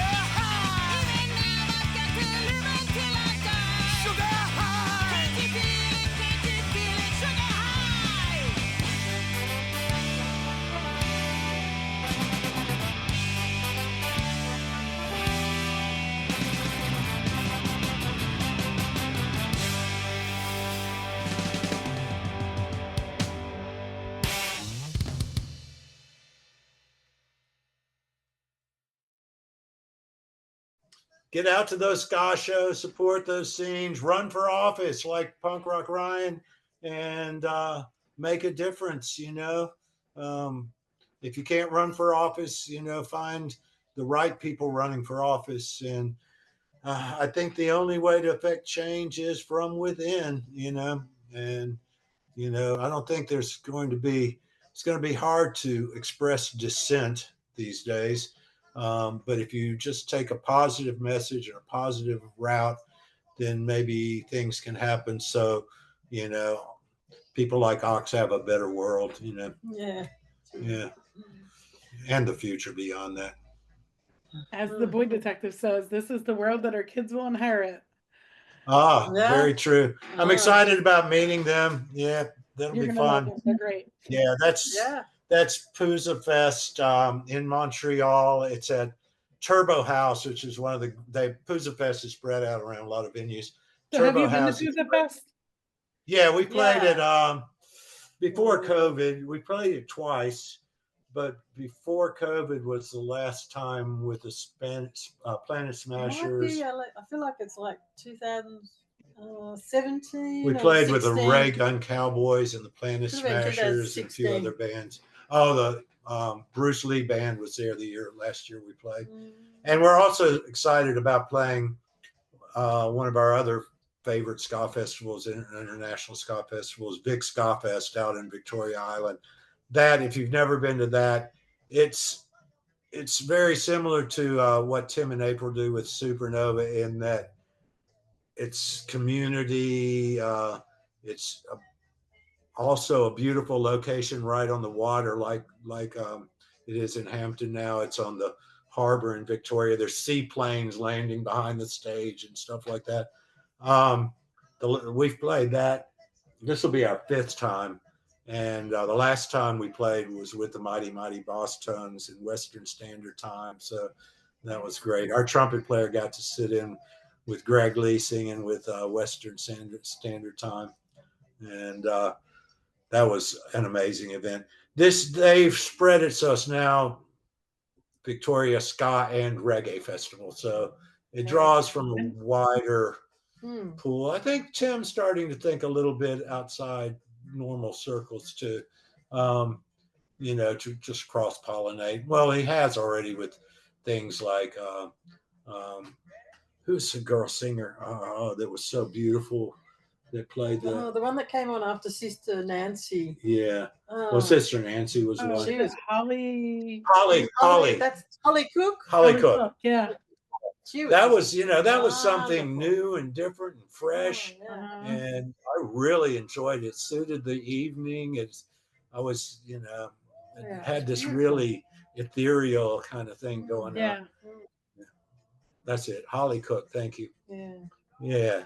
So we're excited about playing that too. Yeah.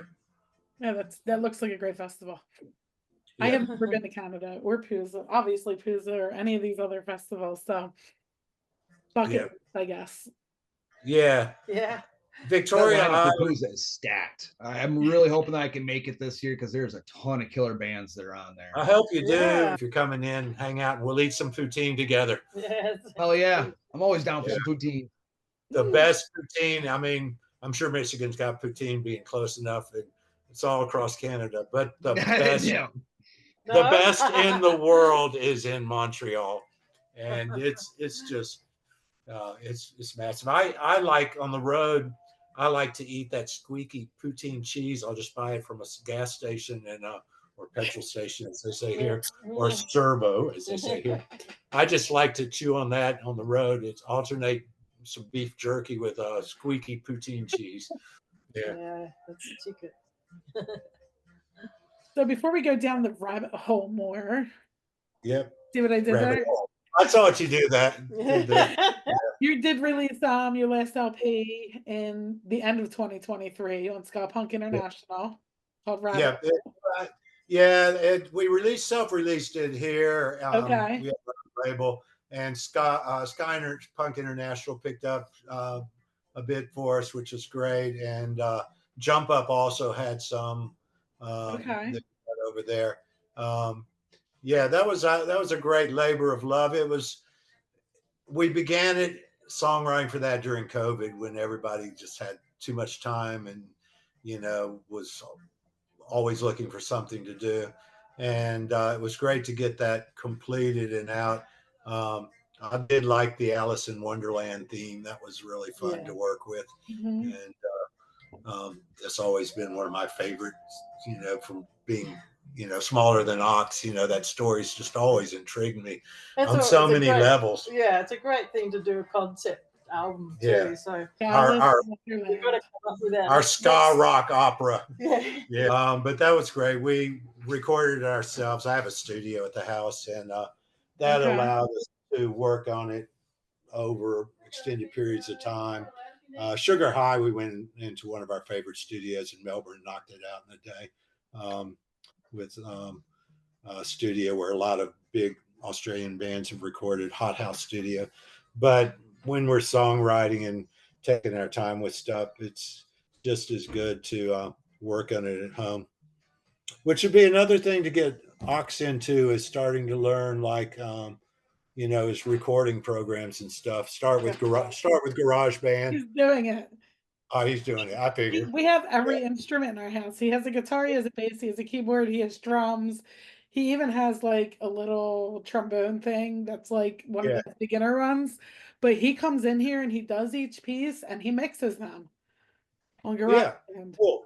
Because GarageBand is it's an extensive program. You could record a whole album on GarageBand. But it's Big Brother and other Apple product. Logic is my favorite to work in. A lot of people work in Pro Tools, but personally, Logic suits I've been an Apple guy since the first black and white Apple Mac. I'm an Apple girl too. And it suits my way of thinking, and I can be a lot more productive working in Logic. And Logic is great because once you buy it once, you never have to buy it again. You never have to pay a fee. Or the iPad version is a subscription, but on a laptop or a desktop, you buy it once and they just keep making it better and better, and you get to update for free every time, you know. So that's something to keep in mind. But yeah, we had a great time recording that, and we'll be playing a lot. When we played Supernova, we just kind of finished recording that, so we only played 1 or 2 songs off of it at Supernova in that year in September. We had the CDs done, but at that point, but hadn't gotten the vinyl yet. But this Canadian tour, we'll be doing a lot more songs off of that. Yeah, and some classics. There's some that our fans just won't let us drop, you know. So we're adding a song back in for Canada that we haven't done in over 10 years because for some reason the Canadians just really liked it. It's called I Farkin' Love You. I Farkin' Love You. Farkin', F-R-K-E-N, which parentheses, a Frankston love song. And Frankston's like a weird neighborhood in Melbourne. I'll just leave it at that. A weird neighborhood in Melbourne. But we're adding that back in, and also for our Mexican friends. So we had a lot of songs that had a bit of a Mexican slant or a Latin slant. So we're adding back in Taco Burrito, just about Mexican food. Down in Flames. And is one another about one. Down in Flames, which That's a was good one. the title track off of our album 3 albums ago. And those are nice to play. Stacey gets to play her little Latin rhythms on the keyboards. I really enjoy that. And you know, we get to play them in Mexico. One of the towns we're going to in Mexico and playing a festival has a giant Aztec pyramid, and I'm just really, really excited about being even close to that, you know. Oh, there's another tune we're revisiting is Holy Guac. Holy Guacamole. That's a good one. We won't talk about that one too specifically, but it's a politically it was, put it this way, it was written in 2016 when we thought things were bad then, you know. This definitely, it talks about borders and crossings and stuff like that. So what are you going to write about now? Yeah. Oh. Probably more of the same. Yeah, more of the same. It's kind of funny. Our songs, like the ska genre in general, our songs go from just silly, like, what did we eat today? Like taco burrito. To like, you know, great topics of great political and philosophical import, you know. And sometimes both in the same song, you know. We do have a song on the new album that's just about 50-50. It's just about drinking. We'll definitely play that in Montreal because it goes back to a story that happened there where we had we played outside of Montreal in Chicoutimi up in Saguenay. It's kind of north of Montreal, and way up there and very kind of like remote Michigan, right on a river. And the guy that promoted the show was a big cider fan, that flat Quebec cider. And we were playing with the Dreadnoughts, who are big cider fans. And he brought 55 bottles, tall bottles of Quebecois cider, all different, for the bands to drink. So 50-50, how many bottles can you drink? 50-50. Yeah. So it's a really interesting cider drink because it's a still cider. So it's easy to toss down. Yeah. It's quite unusual. Although I do remember after playing there, we were loading out. It was March in Chicoutimi, Quebec. March, and it was minus 25 Celsius. And I remember setting my cider down on a snowdrift while I went and got my amp, and I came back 5 minutes later, and it was a chunk of ice.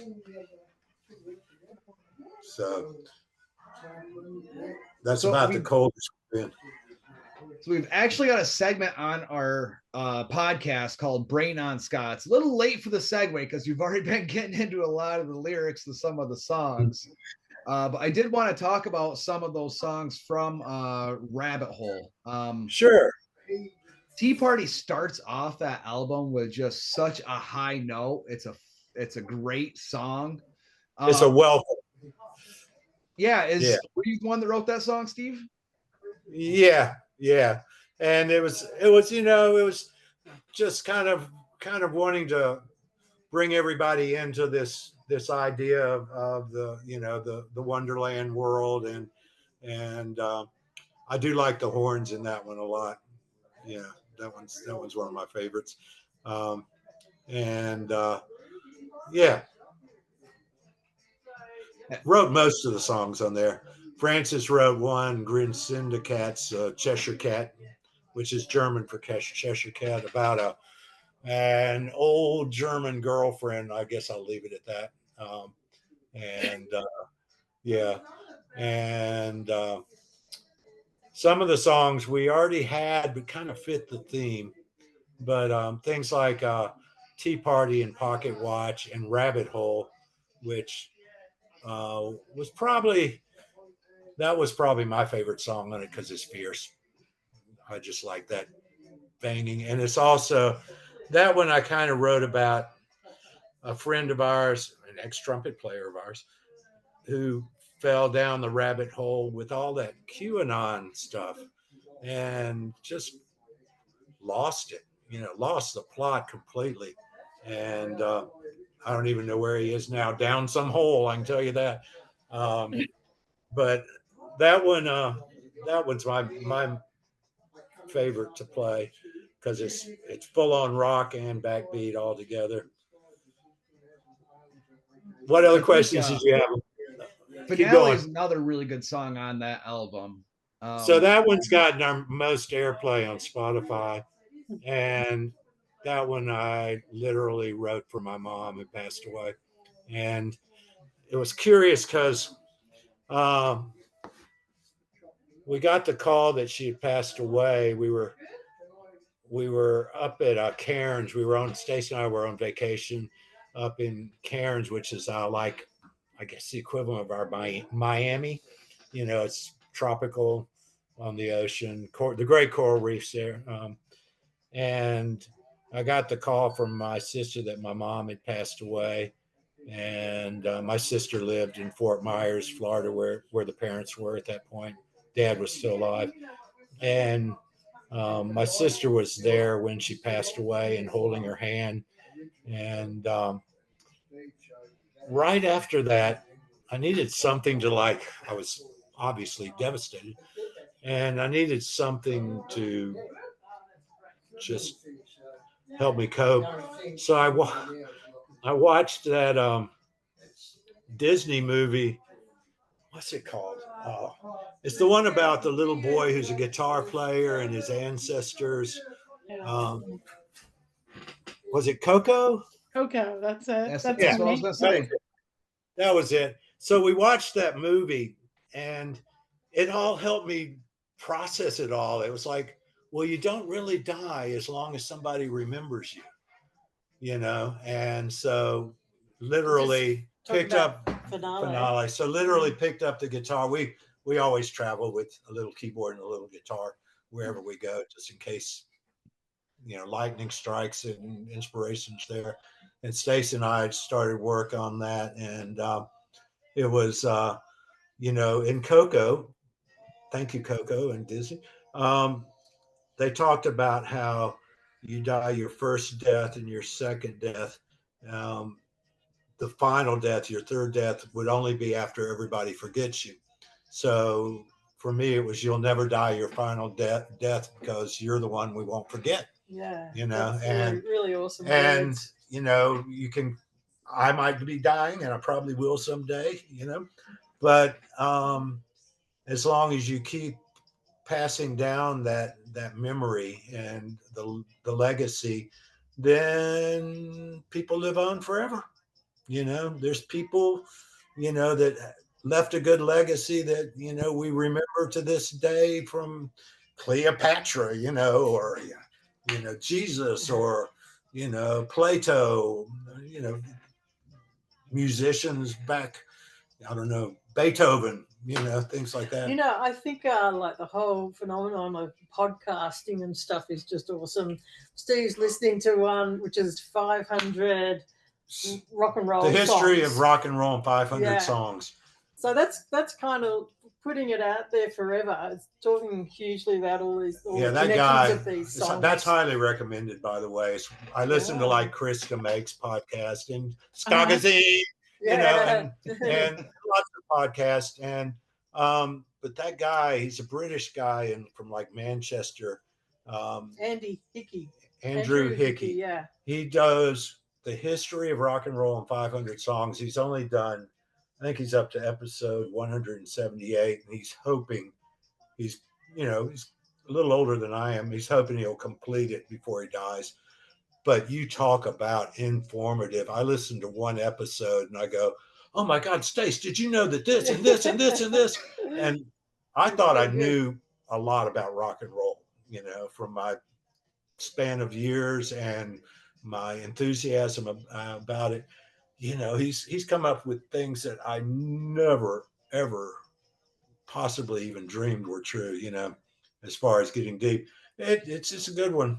History of rock and roll in 500 songs. It's on all the podcast platforms. And Andrew Hickey has a lovely velvety voice. It helps put me to sleep at night. It's really good. Stacy has this ability to we lay in bed, and if she wants to go to sleep, she goes to sleep.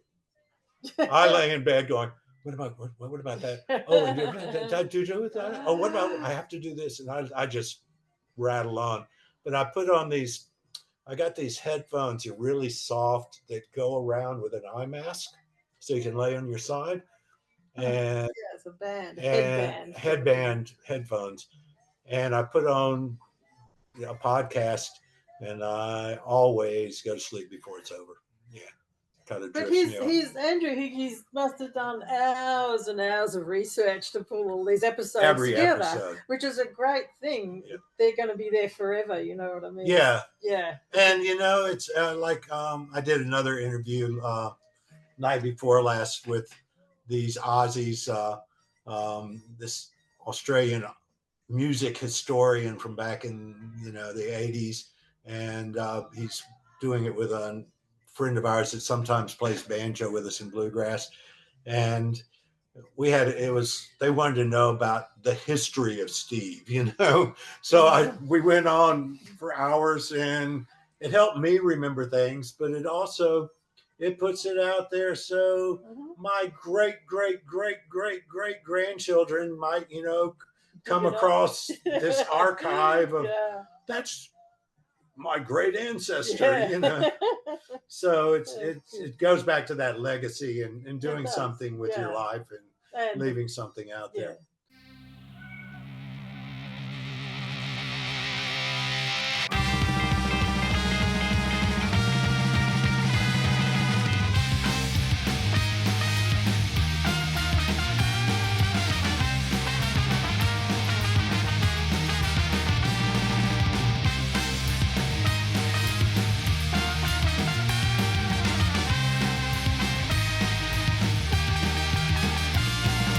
Hold your head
But yeah, Finale was written for my mom, and her name was Lois. She always supported my music. She was a teacher, you know.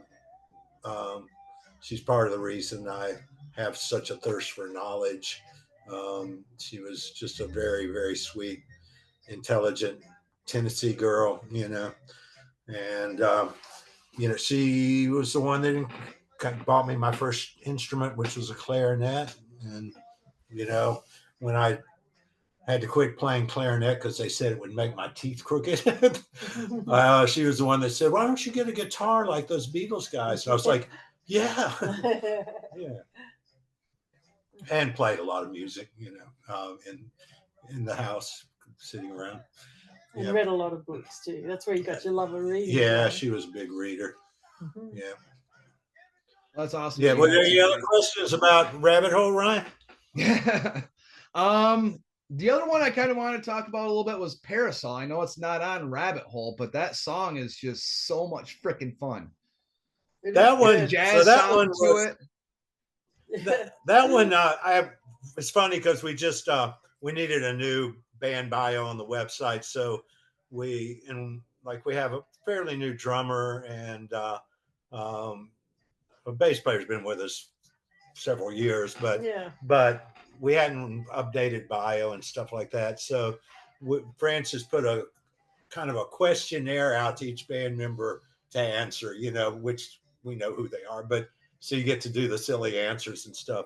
But one of the questions, some of them were serious questions. One of them was, "What's your favorite Resignators song to play?" And our newest drummer, Chris, who looks like Dave Grohl, I always introduce him as Dave Grohl. He said Parasol was his favorite, which shocked me because he came out of a heavier, you know, punk rock thing. But that one goes back to back in, I guess it was around the year 2000, late 90s. I had a band with my ex-wife and this death metal drummer called Log, not Lamb of God. It was before Lamb of God even was Lamb of God. It was just called Log, and it was inspired by the Ren and Stimpy cartoon where they carry the log around and stuff. And we were like kind of Sonic Youth, Hole, Babes in Toyland, really loud, really big, but only a 3-piece. And, you know, that kind of post-grunge era. And we played at a club in New Orleans on tour. In fact, that night, Trent Reznor and Marilyn Manson were supposed to come down and see us, and they were on the guest list. And then their girlfriends texted us and said they got too high and couldn't come. But that scene was that night. That was that night, and most of it in there is true, you know. So yeah, most of what happened was kind of true. And then, of course, I made it kind of swing a little more because it captured that New Orleans sound. And the horn lines, Jeremy, our trumpet player, and I put those together, and they really, actually, the first time I played the horn line on that, I played it on my old clarinet. I just picked it up, went, da da da da da, and it rolled out under my fingers, and I went, "What key is that?" You know? And it started it all. So that song, it didn't have clarinet on it. That song had its Genesis on clarinet, though. We had a lot of fun making the video for that too. Oh yeah, a local filmmaker. There's a great video. Have you seen that? Have you ever seen the video for it? I have not. Oh, all right. Look on We'll be checking it out later on, though. Yeah, yeah, it's all actually filmed around our hometown. In our little hometown, and there's a local filmmaker, Nadine, who we're going to her house for her party tonight. We're going to her house tonight. She's independent alternative filmmaker, and I went to her. I had the idea in my head, and we got extras from the town. We actually have a purple alligator, a very sexy purple alligator in the film clip, who was a friend of Zoe, who worked in our clothing store, and has lots of extras. And every single scene in that was filmed in our tiny town here. Yeah. So yeah, check out the video for that. Yeah, that's one of my favorites to play, without a doubt. You know, it's no masterful guitar or anything or lead breaks. It just swings, and it always makes people dance. Yeah. Mhm. It's got a tuba in it too. Oh yeah, yeah. Because our trombone right. player also plays tuba and sousaphone. I can't remember. I think he put tuba on that. Yeah, as opposed to sousaphone. Yeah. We are lucky to have some really great horn players here. Our main two guys, Jeremy and Dan, who are the ones that play with us primarily. They both live like, you know, less than 10 kilometers from us here. And so it makes it easy to get together and, you know, hey, I got a song I'm working on, come over and lay tracks and, you know, and put it together. Yeah. Any other songs that caught your ear? Well, there's a lot of them, but we try to keep it to 3, so we're not talking Cool. about lyrics. All right, those are the 3: Finale, Tea Party, and Parasol. Yep. Cool. Yeah. And then we wanted to and of talk course, about Sugar High because it's Rex Manning Day. Yes, this is there. We were going to talk about Sugar High, but you brought it up first. So. Oh yeah, sorry. No, it's okay. That happens a lot. We make an outline. I have a bad habit I got from my father of telling stories, and a good or bad habit of steering the conversation. My father was a great raconteur, and you could just sit and listen to him tell stories for hours because he got around the world and, you know, did a lot of things, and you know, he could spin a yarn, as they say. There's nothing wrong with that. No, it's all about the stories in the end, really. Yeah. That's why. I had people, we do a segment called Scattergories, sometimes Scattergories, which has nothing to do with categories, though. We just like to ska pun things. So just like ask rapid fire questions, and I was going to ask a couple that like made me think about okay. Get ready, Stacey. All right. Are you ready? So you mentioned you owned a record store, correct? No, I didn't. I worked in one. Oh, you worked at one. Was it as cool as it looked on? It was cooler than Empire Records. It was the record store in Richmond. It actually, at its peak, it was 7 stores across Virginia, but it started in Richmond. It was the indies. It was part of that coalition of independent record stores like Amoeba, and I think Philly had one, or Newberry Comics, or, you know, those great classic record stores. And I didn't work in the actual record store itself. I worked in the warehouse and helped sell like stuff overseas, like I sold an old Nirvana 7-inch to some guy in Japan for $3,000, something that was a promo given back in the day, you know. And my other job was, his accountant told him if he could spend $5,000 a year on local bands and putting out records and write it off completely. So we put out local bands as well. So we had a label called the record store was called Plan 9 Records, and it's legendary. It's still there. Okay. And, you know, it almost died that miserable death of record stores and shrank down to almost nothing. But then the vinyl started coming back, and because they had been in operation since vinyl, they had vinyl to sell. And, you know, the whole downstairs floor used to be all vinyl. And because I got a discount, a 50% employee discount on used products, I could go buy a vinyl record for 50 cents back in those days. That's why I had thousands of records. And CDs, used CDs were usually $1 or $2, and I could buy them for half that, you know. But also working in the warehouse with all the buyers, the indie buyers, Bob Schick, who just passed away last year, sang in honor roll. They were all the guys that played in the bands and knew everything about what was coming with music, and that was good to stay current. So I didn't own a record store, thank goodness. I worked in one. Yeah. I misunderstood. Sorry. Have you ever played a record store though? In any of your bands? Oh yeah, Yeah. absolutely. Yeah, and that's fun. One of the coolest things I did involving ska in a record store and a live performance was I got the call because I did sound a lot and knew sound. So when people needed sound, they'd give me a call. And because I worked for this record store, Plan 9, I got the call to come down and do sound for these teenagers that were coming out from Southern California. And I did No Doubt in a record store. Oh, that's pretty cool. Yeah. When Gwen was still cool. Yeah, she's not cool these days. I know. I guess people change, and yeah, who knows? You know what? Same thing with Sublime though. I went to a Sublime show with Brad's son singing, Jacob. Yeah, Jacob. And after the show, they were handing out like Trump flyers and stuff, and I was like, "This is disgusting." Really? Really? Like at first, I thought it was like the people cleaning up the stage, but then I mean, let's face it.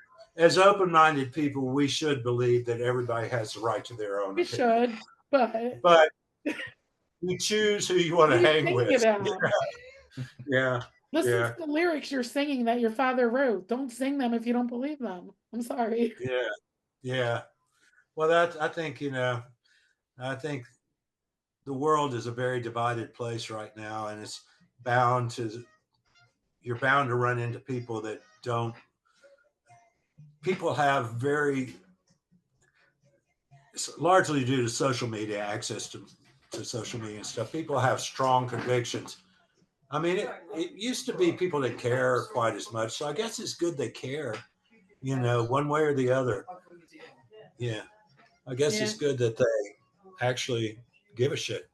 In the 60s with Vietnam War, and that was great for music. It spawned that whole psychedelic era, the Jefferson Airplane, the Grateful Dead, things like that. Let's hope that it'll spawn more good music, get some outcome out of it anyway. And that's kind of been true all the way through history in the arts.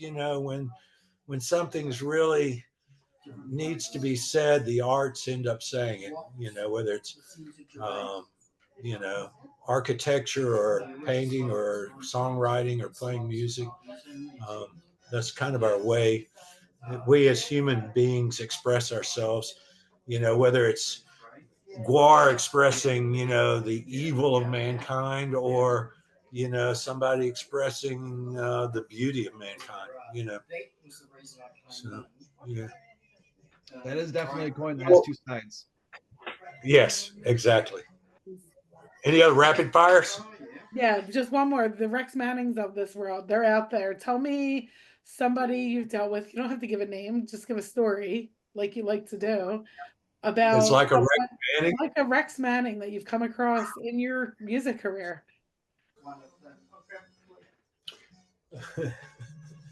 This one might work. So I worked in a big venue in Richmond called Floods. I managed a big venue called Twisters where all the punk rock played. But I also worked in a big venue called Flood Zone, and it might have great shows like Fear played there, and Guar played there once.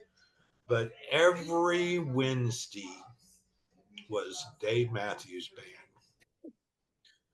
And no offense to Dave at all. He did what he did. He got to be, when I left Richmond, he was the largest, 20 years ago, he was the largest grossing musician in the world ahead of the Stones. So he did something right, obviously. But it was that college jam band, but not really jam band kind of stuff. And I just could never get it.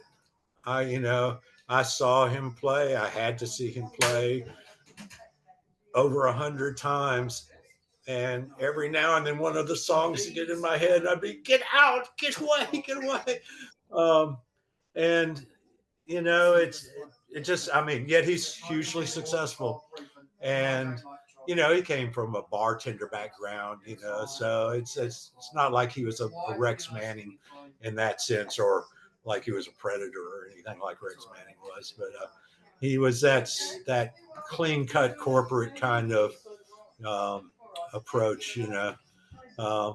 I guess there's lots of Rex Mannings. There were more Rex Mannings out there than there are these days, because in the days of like pre punk rock, you know, in the days of classic rock, it was acceptable to be a rock star predator. You know, I love Led Zeppelin, but they weren't good to girls, you know. Uh, the Who, bands like that. Yeah, so I don't know which aspect of Rex Manningness you mean. Hairdo, actions, or music. So, yeah. More of the actions. He The was actions. better. Oh, okay. Well, then Dave Matthews, I won't consider him one of that. That's more like this corporate end of Did it. empty his tour bus into a river. I was getting ready to go there. Really? That was that Detroit or Chicago? I It don't was think it was somewhere. Detroit. Yeah. Yeah. And he's the tour driver. I guess the tour driver did it. Dave was probably asleep somewhere, but stopped in the middle of a bridge and pulled the sewage pipe out and dumped 40 tons of sewage, and it splattered on boats going underneath. And they got sued for that. They paid the price, Good. but I think it Good. was like $400,000 or something like that. But that's probably what he made at the next show, you know. No, as far as predators in the rock scene, I wouldn't even want to talk about it. You know, everybody knows all the stories. You know, there was one Aussie guy that was revered by, he wasn't a rocker, he was like a folky, Rolf Harris.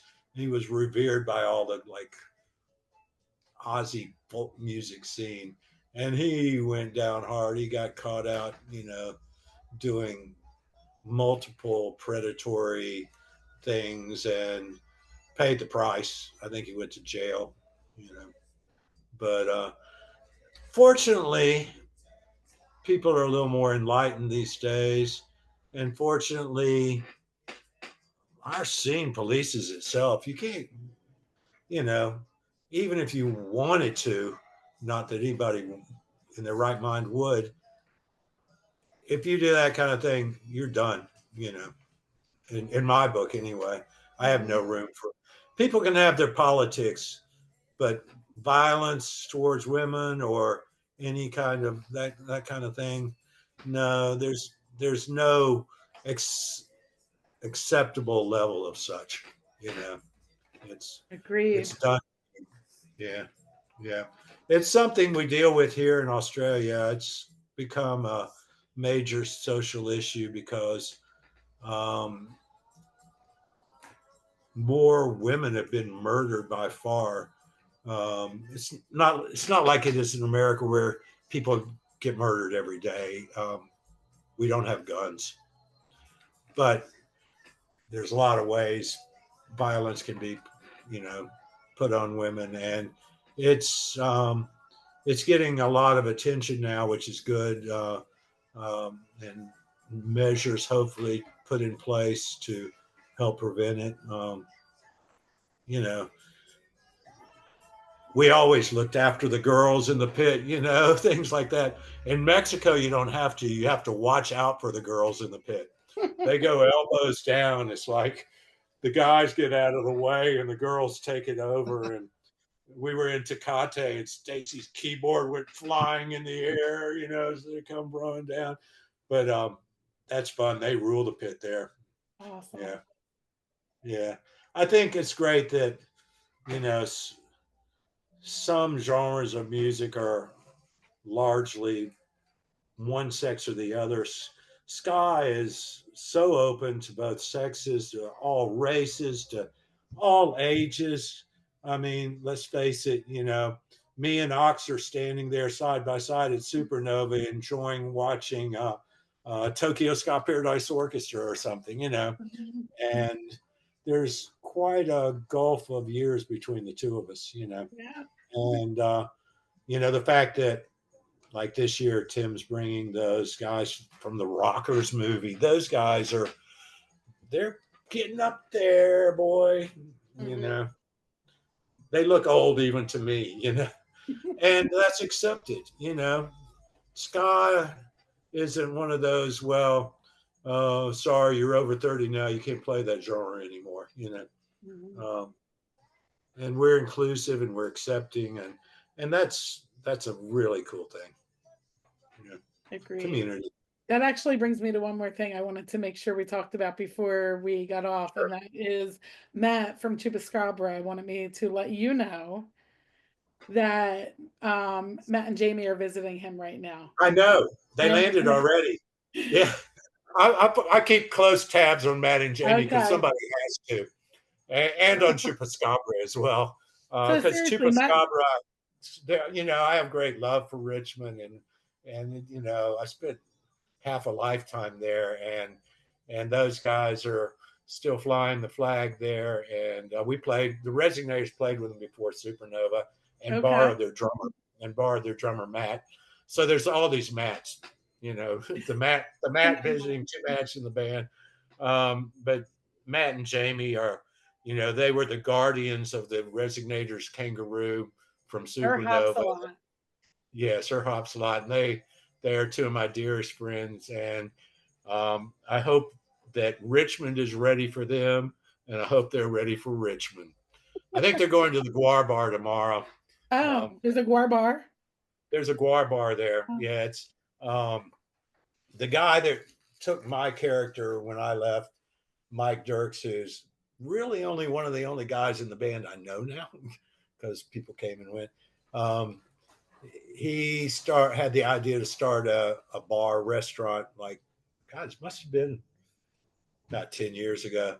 And so there's a little, you know, in a kind of on one of those, Philly has them, I'm sure, edgy kind of neighborhoods. On the border of that, there's this Guar Bar. The neighborhood's since gotten a little better, you know, and regentrified and stuff.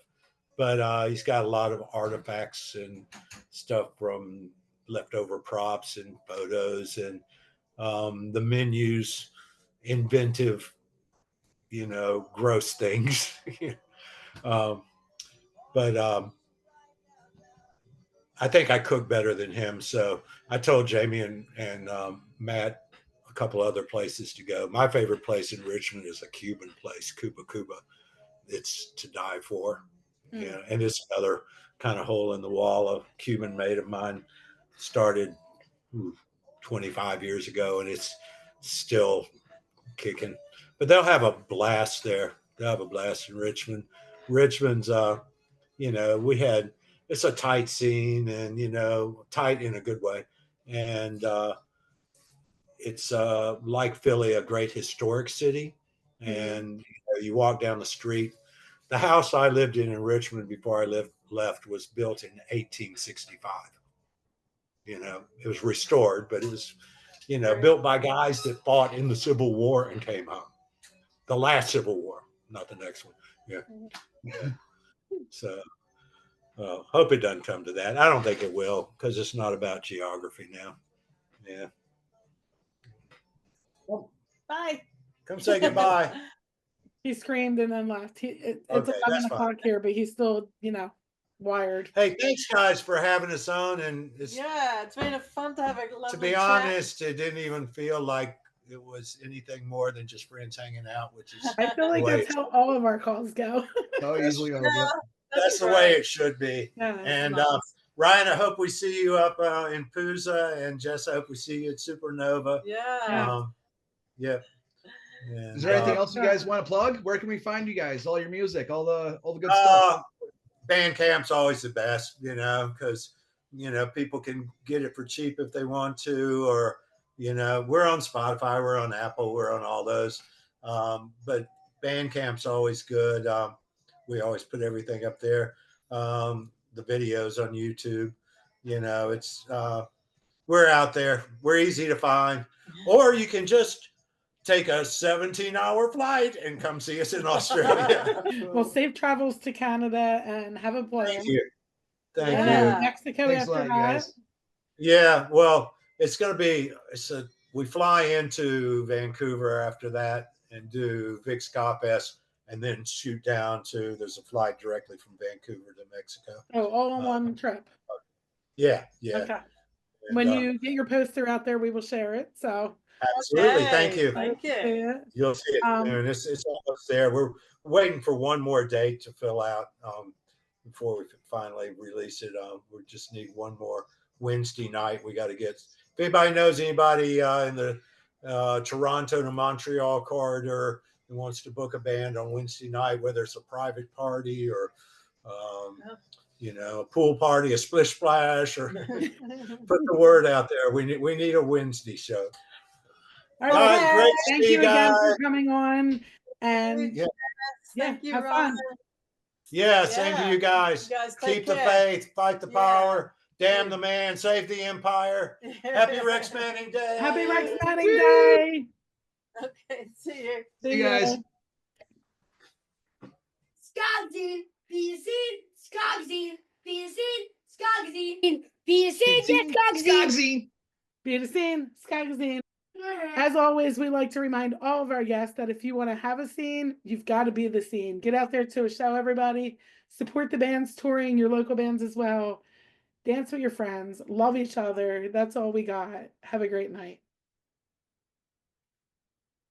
Peace cake.